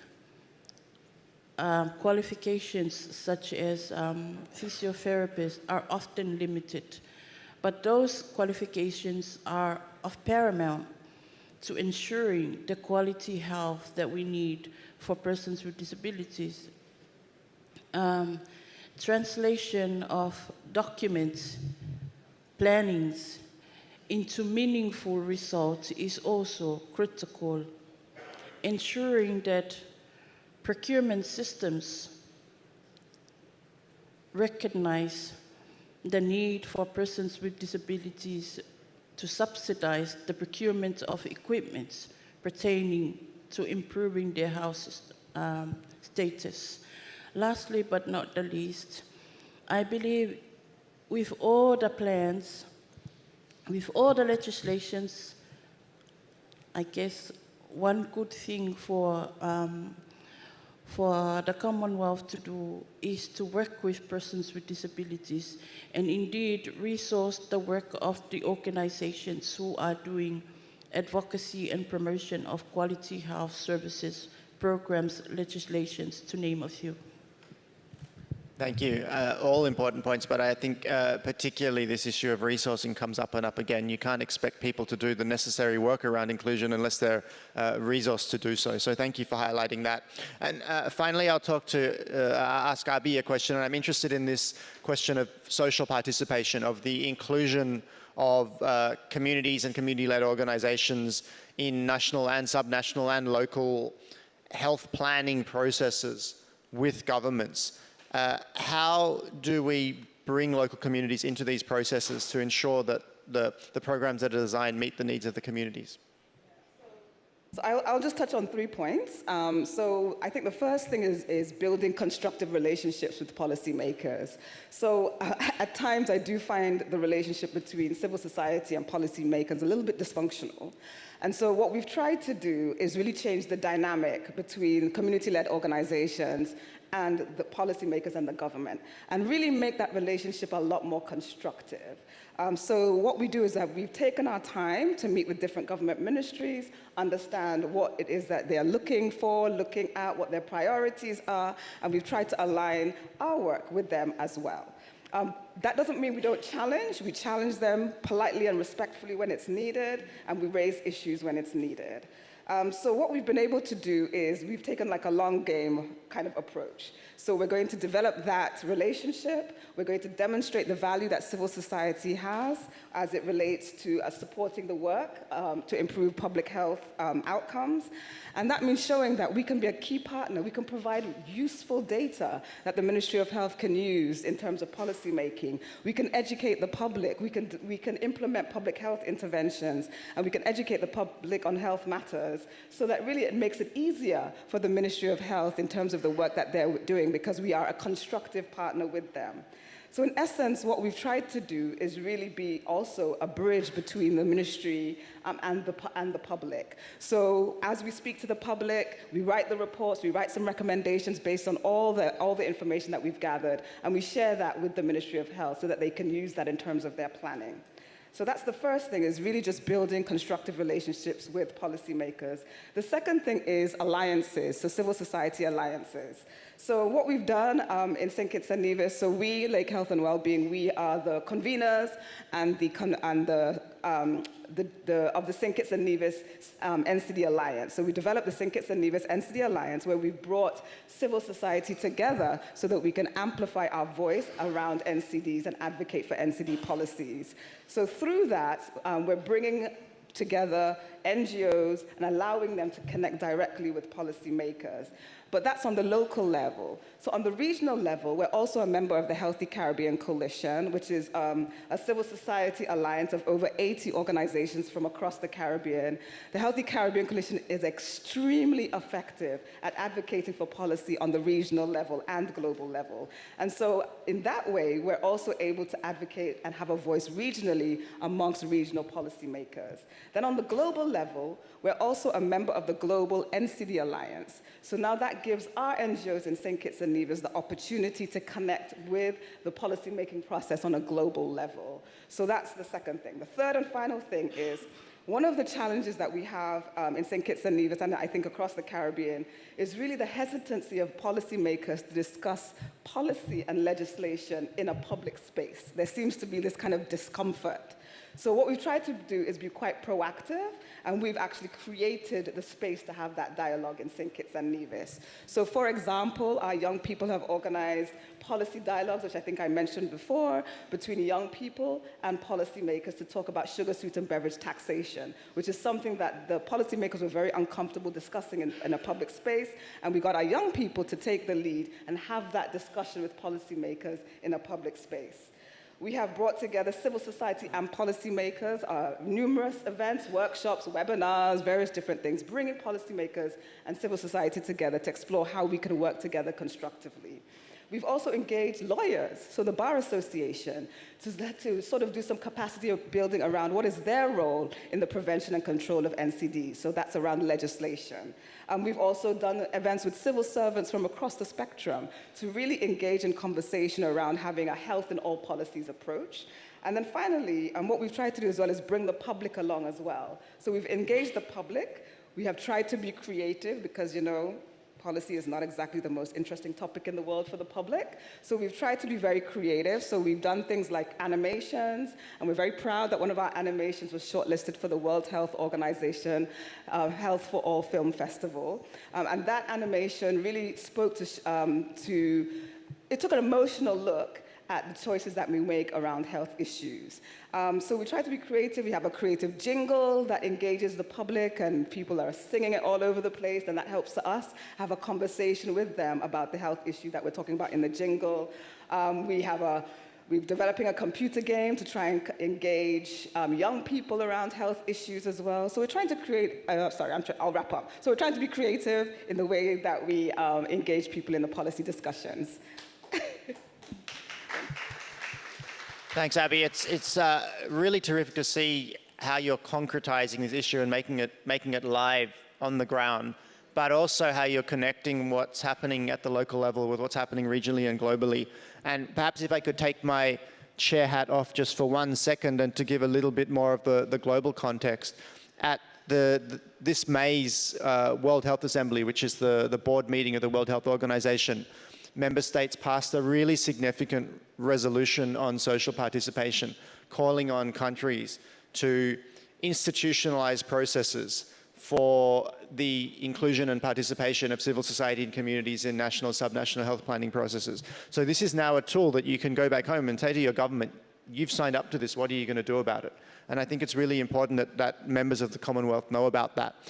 Something else that happens around the World Health Assembly is the Commonwealth Health Ministers meeting, because everyone's in Geneva anyway. And so I want to do a little bit of a shout out to the Commonwealth Foundation and her team, and I see our Chair of the Board of Governors, Ambassador Suda, is here as well. But the Commonwealth Foundation has really fought hard for the inclusion of civil society voices in the Commonwealth Health Ministers meeting, both in terms of the actual agenda of the meeting itself, but also through roundtables that we hold with Commonwealth senior officials. It is like prizing open a door, and they're kind of like these big, heavy, beautiful doors, but it's kind of hard work. But we're making really good progress. So I want to acknowledge what the Foundation is doing there. But we need your voices to continue to prize these heavy doors open, because let's face it, in many Commonwealth countries, civic space is not exactly enlarged, and we really need to work and sometimes to fight for it. So speaking of your voices, we're now going to move to a Q&A session. I'm going to stand up just so I can see you all. So this is the space, you know now, available for comments and questions. Please keep your comments and questions related to the topic of health justice, and please think really hard about how you can make your intervention brief so that we can get through as many as possible. I want this to be talofa with a smile. I do not want to do talofa without a smile. You don't want to see that. It might involve interpretive dancing or something, but I will if I need to. And I guess we have someone running with a microphone, yeah? Talofa with a smile. I think the scientific evidence now... And also introduce yourself. That's right. Victor Pertin, Talofa with a smile. I think, to keep it brief, the scientific evidence is fairly clear that the trait most associated with healthy longevity, both physical and mental, is optimism. And you've been marvellous in bringing each of the stories to bear. So my quick question to you and to each of the panellists is, what makes you optimistic for the health issues and solving the health issues in the Commonwealth? That's a good question. Let's do a 30-second vox pop. What makes you optimistic? The young people, oh wow. I think young people are just wonderful. They bring a freshness to our advocacy. I look young, but I'm not actually young, so I'm not the young person I'm speaking about. They bring a really fresh perspective to our advocacy. They're very passionate, they want to see change, and because we have such wonderful young people, I think our future is very bright, so I'm very optimistic about our young people. Patino. I believe the limited opportunities to access and the fact that disability is now beginning to be recognized as not a business as usual make me optimistic. I think for me, it's when you look at the Commonwealth nations, we are at a point of we've started growing, right? Even if you're making very small strides. And that growth, and with the inclusion of a very young demographic dividend, that gives us an opportunity to be able to shape the future of young people and the future of our countries. Nuans are built that way. When you live on a rock, you have to be optimistic. Otherwise, it gets pretty tough. And for me, it's all of you. It's all of you. There's so much energy in the people. So thank you. All right, there was some hands over here. Okay. Yep. I can't stand up and hold a microphone at the same time, sorry. My name is Rhoda Garland. I'm the Commissioner for the Rights of Persons with Disability in Malta, but I'm here with the Commonwealth Disabled People's Forum. I just wanted to reiterate the fact that a lot of disabled people have problems accessing health services, and they have a right to that under the UN CRPD, which was signed God knows how many years ago. It's not rocket science. These things really need to be sorted out. I think that a lot of disabled people don't necessarily want to be fixed. I'm very comfortable with my disability, thank you very much, but I do want to have my health maintained, and I do want to be able to access health services in a way that's completely equitable with other people. God help anybody who calls me vulnerable, because that's just not me at all, and anyone who knows me will also appreciate that. My challenge is that disabled people for the last 30 years have been trying to get access to health services in a proper way, and we fight for it all the time. But what we need is people working with us. I have a very poor opinion of doctors from experiences when I was a child, but I'm trying to overcome that, and one way that I would definitely feel better about doctors is if doctors and their associations were actually able to push governments as well to prove for this improved accessibility to healthcare services, because disabled people's voices, it would appear, are not strong enough in order to be able to do that, however much we shout about it and however much these conferences go on. Actually, shut up and listen is great, but just get on and do it is something that I feel you need to add to that. So I think that having doctors join us in fighting for the changes that we need in order to be able to access healthcare would be a really good step forward. Thank you. So a real call for partnership. And I think also your points echo what Sir Colin said earlier, that equality and equity are very different things. And we need to be mindful of that. Okay. Is it okay if I just quickly say something about that? So, partnership. So as part of the St. Kitts and Nevis NCD Alliance, one of our members is the St. Kitts and Nevis Association of Persons with Disabilities. And so one of the things that we're trying to do is ensure that NGOs also work together and amplify each other's causes. And so we're working with the St. Kitts and Nevis Association of Persons with Disabilities along issues around access. And so some of the challenges that you have raised, they've also raised as well. So issues with physically accessing health centers is an issue. So for example, there'll be a ramp, but the ramp is too steep. They can't get in the door, maybe. You'll have a health center, but you can't maneuver around it to get into the sort of the space for your test. Then there's, are you treated with dignity and respect? If you're a woman with a disability, are you able to access your breast screening? So these are some of the issues that have been raised, and also access to health insurance for persons living with disabilities. And so those are the types of things that we would like to raise and address as well with our colleagues at the St. Kitts Nevis Association of Persons with Disabilities. Just to add on quickly, is the exclusion around the rights, reproductive rights of persons with disability.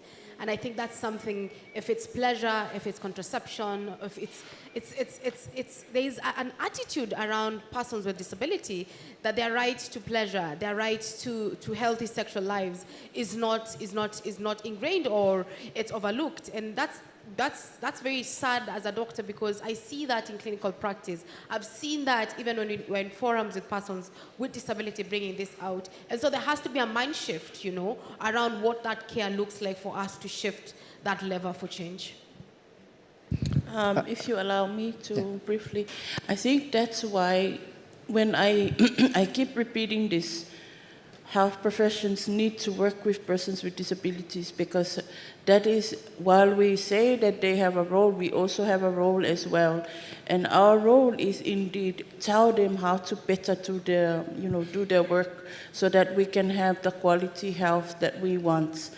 I know we believe in this saying that Rome was not built in one day, and that is the conversation that we continue to have. Maybe in the next 40 years we will reach to agreement, but it's better to start from somewhere.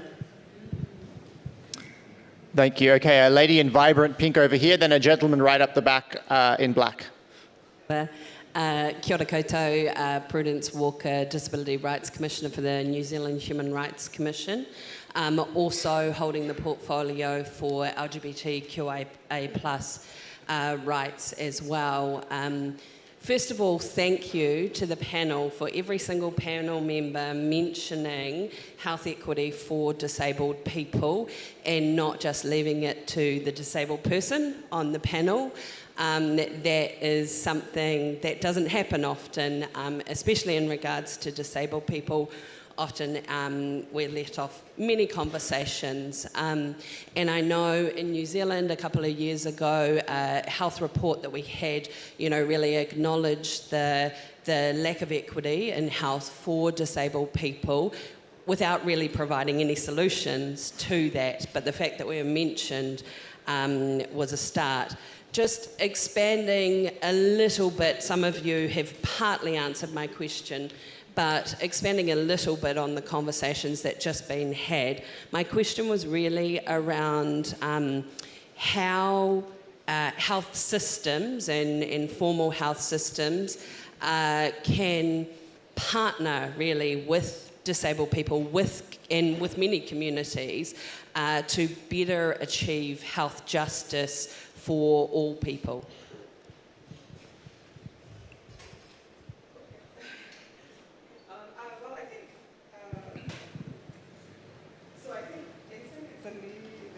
Can you hear me? Testing, testing, 1, 2, 3. Okay. So what like as I was saying before, what we've tried to do is partner with the Think It's Nevis Association of Persons with Disabilities, and we kind of let them lead and tell us what the issues are so that we can join forces with them. So for example, they wrote a letter about building codes and ensuring that buildings are accessible. We encouraged our members at the Think It's Nevis, the Think It's Nevis Entity Alliance to sign that letter as well to show solidarity. We also teamed up with them on various different panel discussions to raise awareness of issues and bring policymakers to have conversations around disability issues. And so I think what we're trying to do is see what we can do to stimulate the conversation about how we can ensure that our health system is more accessible, and that's physically accessible, but also economically accessible, because some of the issues that we are seeing around health insurance, I think, is really quite a huge injustice around persons with disabilities it's very hard for them to access health insurance and therefore access health care. And then just little things that people might not necessarily think about. So for example, we're encouraging people to participate in healthy behaviors, but we don't have the infrastructure for certain people with disabilities to exercise. You know, persons with disabilities sometimes are on low incomes, particularly in the region that I'm from, because it's very hard to access jobs. So therefore, it's very hard to access healthy, nutritious food as a person living with disabilities. So I think there are a number of issues that we would like to address, and we'd like to work with persons with disabilities and the different ministries to address those issues.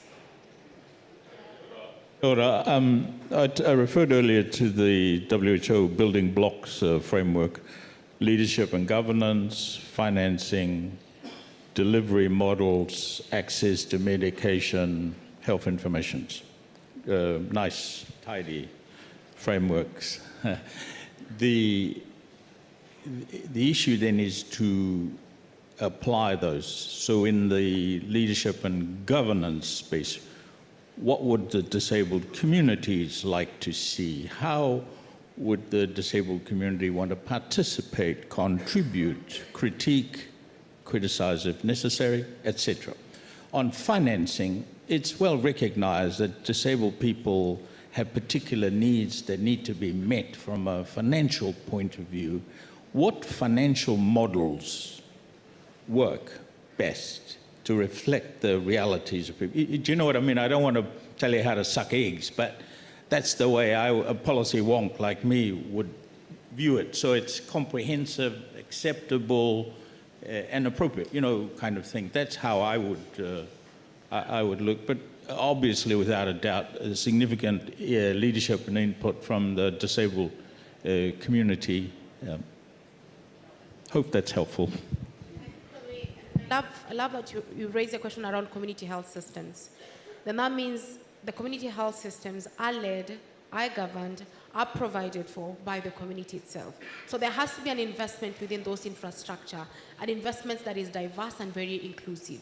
And so when you think about who is providing the service, you know, how are they providing the service? Have they had critical awareness around stigma, conscientious objections around persons with disability, you know?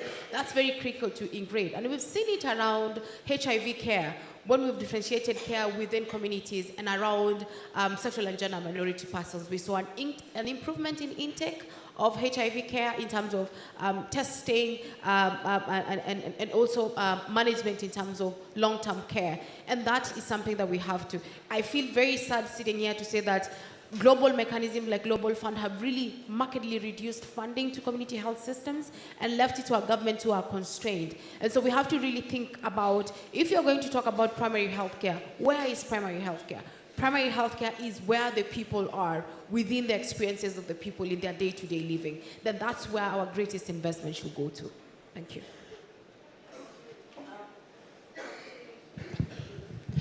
I feel that, it's good to have frameworks, but frameworks will remain frameworks if we don't do the necessary adjustments to them. So for Samoa specifically, how are we remaining true to health justice for all? For persons with disabilities, we are part of the task force. That task force is responsible for doing awareness raising, for doing dissemination of information, for doing IEC materials, for facilitating access to community health services, for allowing free and health care services for persons with for everyone.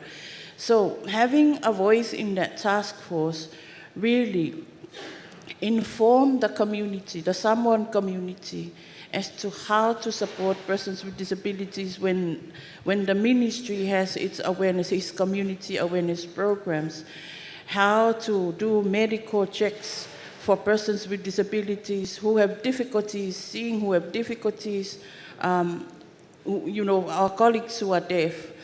And we often look as to who else is missing. So to do that, we work with them, we work with the Ministry of Health to ensure that within their promotional materials, there is a sign language interpreter, so we can reach out to our colleagues who are deaf. There is information available in easily accessible formats with no long sentences, so our colleagues who have intellectual disabilities and psychosocial disabilities can access. Lastly, but not the least, one of the critical things we do in realization of the many barriers faced by women with disabilities accessing sexual rights health services, we work specifically with the partner who is providing that, so that not only that young women with disabilities receive free healthcare services, receive information, but that service also reach out to the others who are often missed out. Thank you. Thanks very much. Okay, so right at the back.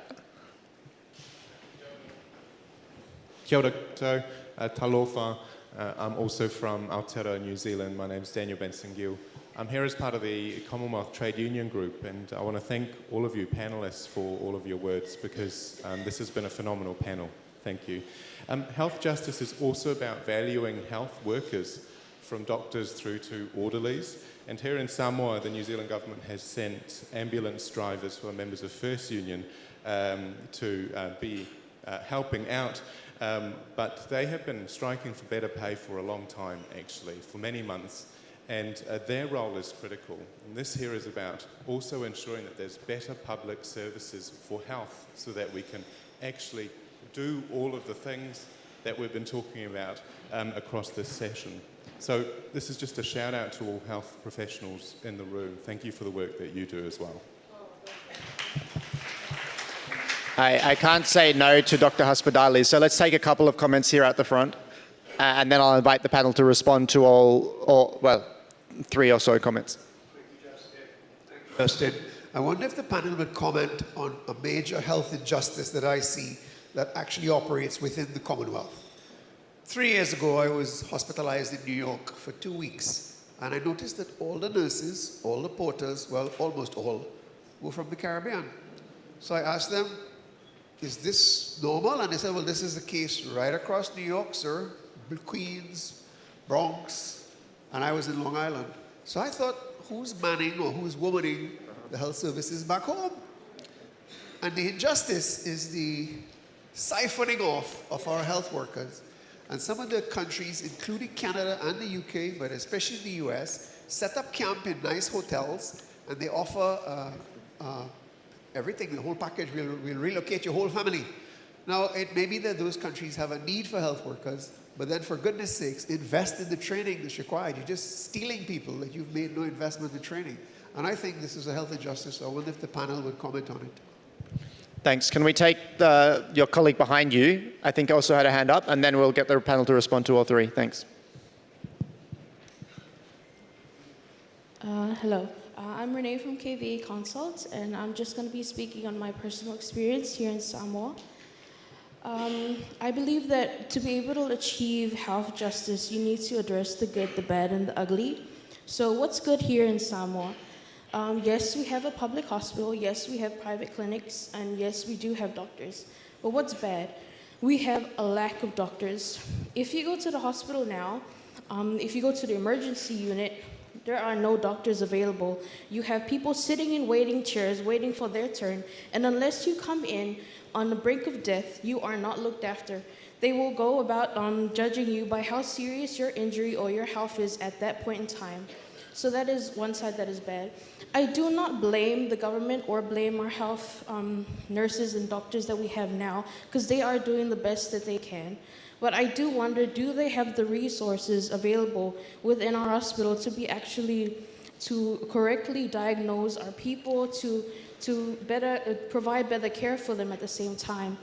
And the ugly thing is that we have wrongly immunized children that has resulted in their death. We have children who are dying to this day because of unexplained circumstances, because our doctors do not have those resources. We have machines that aren't fully utilized, they're either broken or need maintenance, and there's no one there to maintain them.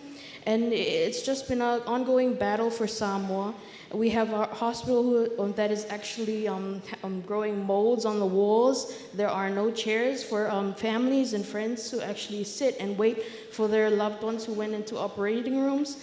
It's a big struggle here in my personal experience. And my question is, how can our local government, or how can the Commonwealth actually help countries like Samoa to be able to better their health system, to be able to provide better care for their people? Because this is the people's farm, and we should be talking about these issues now to be better addressed for the future. Thank you. So 3 really related comments and questions about a shout out for health workers, a question around what happens when there's leakage of health workers, and then resource constrained settings, including lack of doctors, but also more broadly. Dr. Collin. To James, it's worse than that. I realize that this is a global phenomenon, part of the beauty of globalization. I suppose goods and services freely travel around the world. That's the reality. The problem, of course, if you don't have the resources, you end up at the bottom of the pecking order. In our region, registered nurses from the islands come to New Zealand and work as healthcare assistants in the aged care industry. In other words, they are diminished, their qualifications are not recognized, and they end up working in roles for which they are, I'd say not trained, but it's inappropriate use of their skills. Yes, we have codes, have had codes since forever, but that's the reality where I'm talking about nurses who come to New Zealand and end up in roles that I think are inappropriate. So I think there's a responsibility for New Zealand agencies to do better, to recognize, to retrain if necessary these folk. To your question, well, you know the answer to your question. The islands from which the health workers come have one less health worker. And in our region, Melanesian countries struggle to train enough of the health workers that they need. So there's a presentation that it's migration. It's partly migration, but it's partly there are no resources to train enough people to meet the needs of a growing population. These are, of course, individual rights.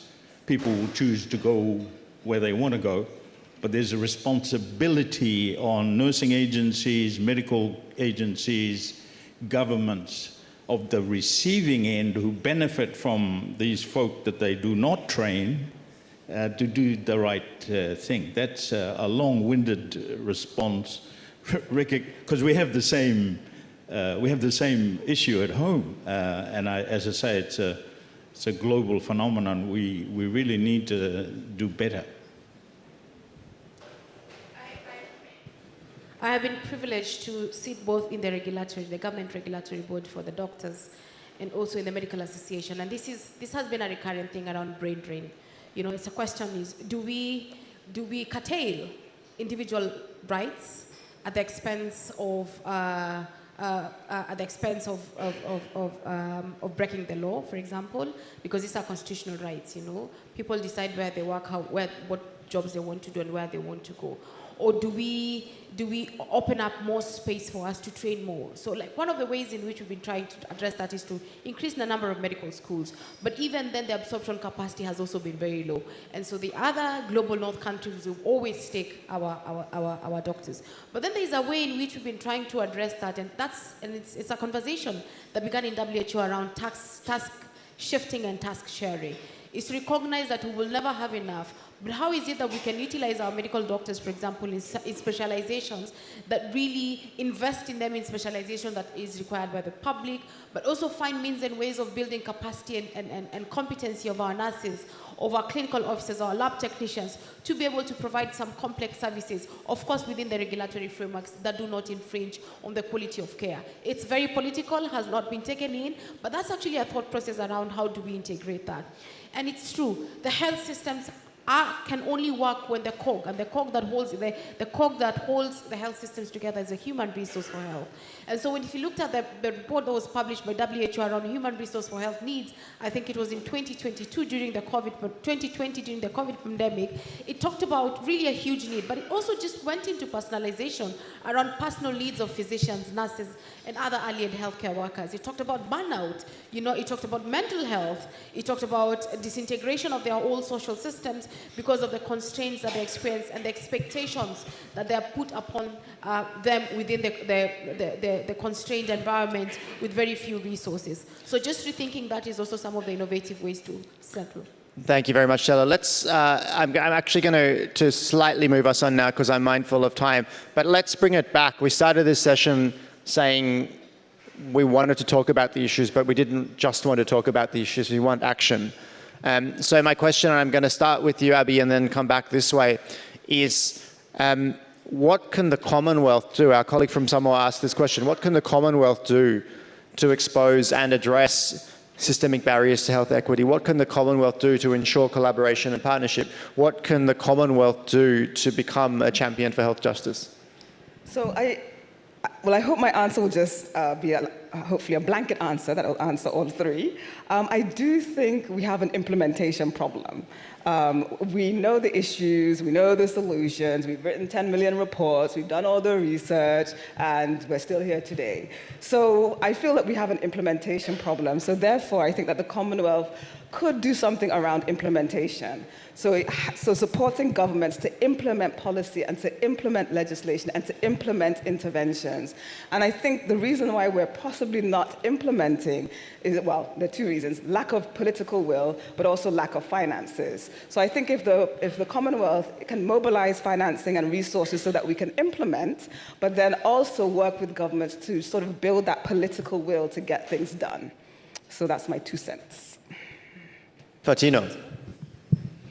Okay, well, before I respond to your question, maybe I am far from a medical profession to respond to the question earlier about the experience of Samoa, but since the question was related to the experience of Samoa, maybe I should say something.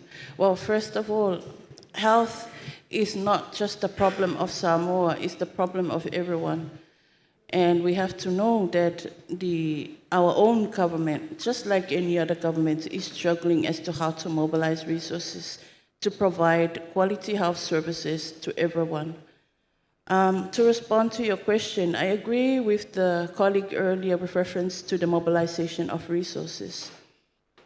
But for us, as persons with disabilities, we do have, with the support of the Commonwealth Disabled Person, an action plan which we want to ensure that the Commonwealth leaders endorse and most of all resource as part of as one of the outcomes of this forum.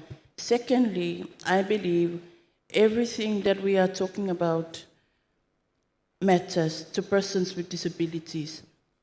So in terms of doing developments or investments relating to upskilling health for everyone, which is fundamental to the inclusion of persons with disabilities in all aspects of society, Commonwealth leaders need to build with us, not for us. Thank you.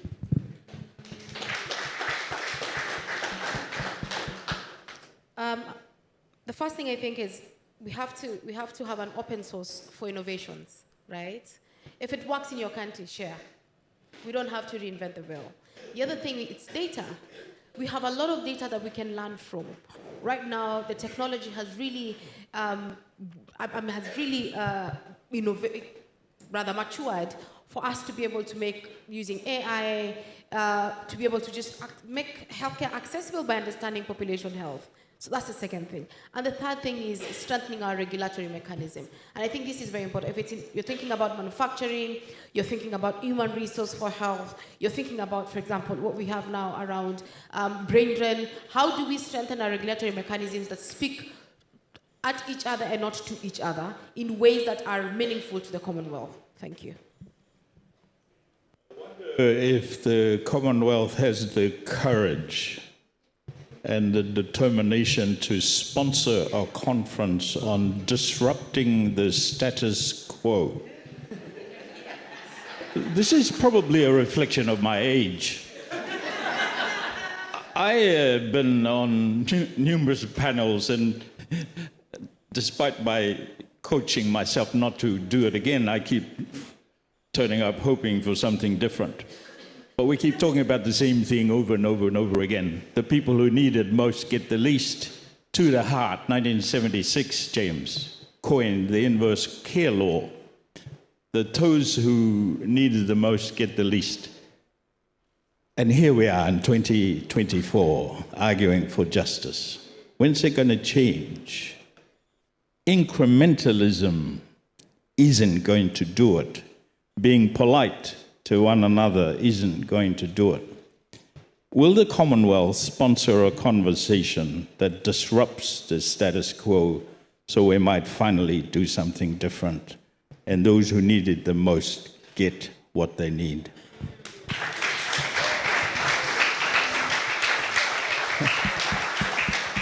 Okay, I do have one final question for the panelists, but I can see that there is an earnest ask for one very quick comment, so please.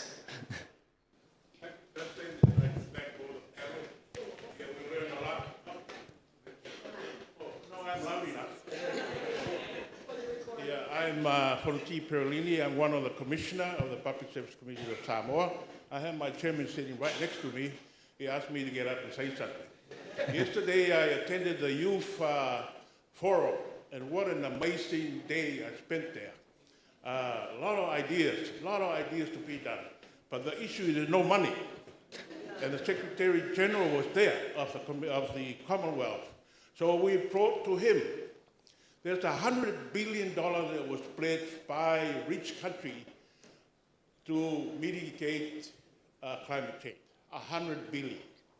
We have all the Pacific Island countries and the state have not seen much of that money.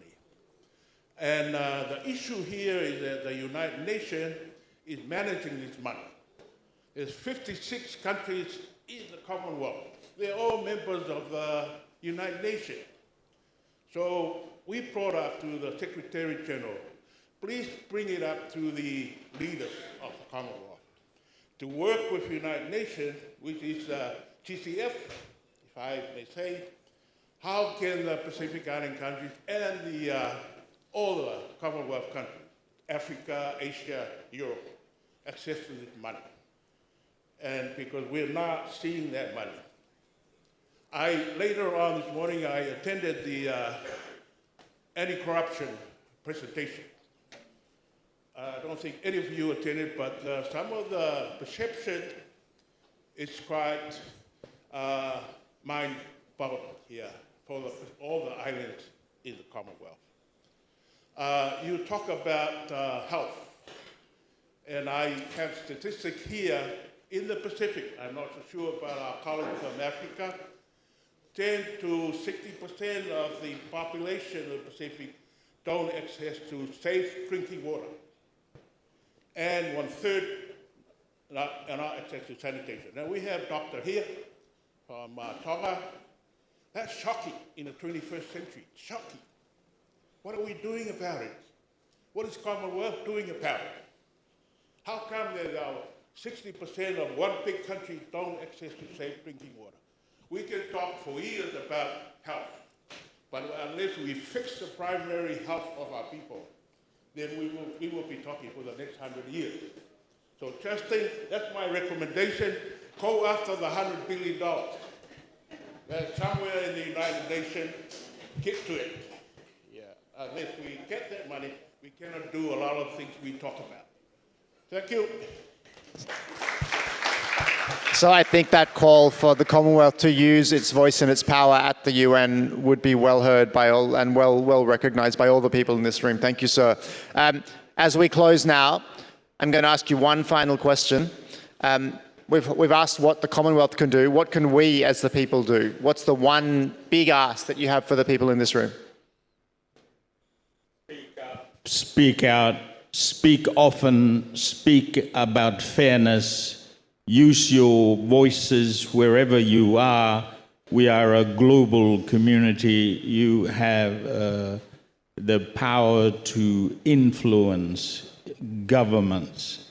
Governments, as I keep saying, can do many things, but they can't do everything. Civil society, as we discussed yesterday, has an important place to critique governments, to hold governments to account, and from a public health policy point of view, hold big business, big food, big alcohol, big tobacco to account. You have power that you could use more effectively. Let's tell our own stories as a Commonwealth. Let's build on the gains. Because a lot of the time we are stuck with the negatives, which a lot of us have discussed today, but we have made so much progress. Let's build on that and let's make that better because we are not hopeless. I believe in the power of listen, utilize, learn, and value. Listen to the experience of the people. Utilize what you learn from them, because sometimes we can listen, but then, you know, if we want to do our own thing and ignoring the experience of persons with disabilities, for instance, then we can do that. But it's critical that we listen, we utilize the learnings or the best practices, we respect diversity, ensuring that even with one community has its own diverse challenges and priorities, and then make it real. He's kind of said it all. So I'll just literally say that we can all be health advocates. In our homes, in our communities, we can all be health advocates. I think we also can individually make the change. So that is eat healthy, exercise, take care of your mental health, make sure you're looking after yourself in terms of your health checks. So do the individual things as well as what everybody else has said. From an organizational perspective, I just think collaborate, agitate, and just keep going and be persistent. Thank you. Okay, and my big ask is look up that World Health Assembly resolution on social participation for health. Your government has signed up to it. Go and ask them what they're doing about it. Please thank our wonderful panel, Abby Fatino, Dr. Stella Sokolin, and enjoy the rest of the People's Forum. Thank you.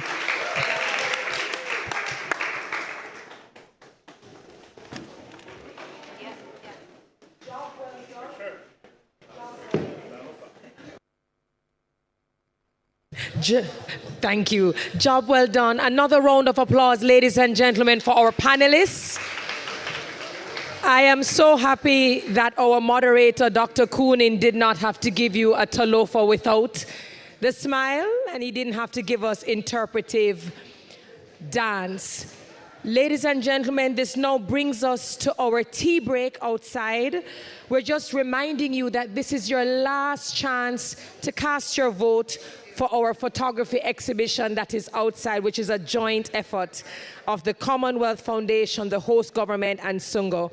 And we just remind you, please be back in the room at 11 o'clock so that we may continue. Thank you so much.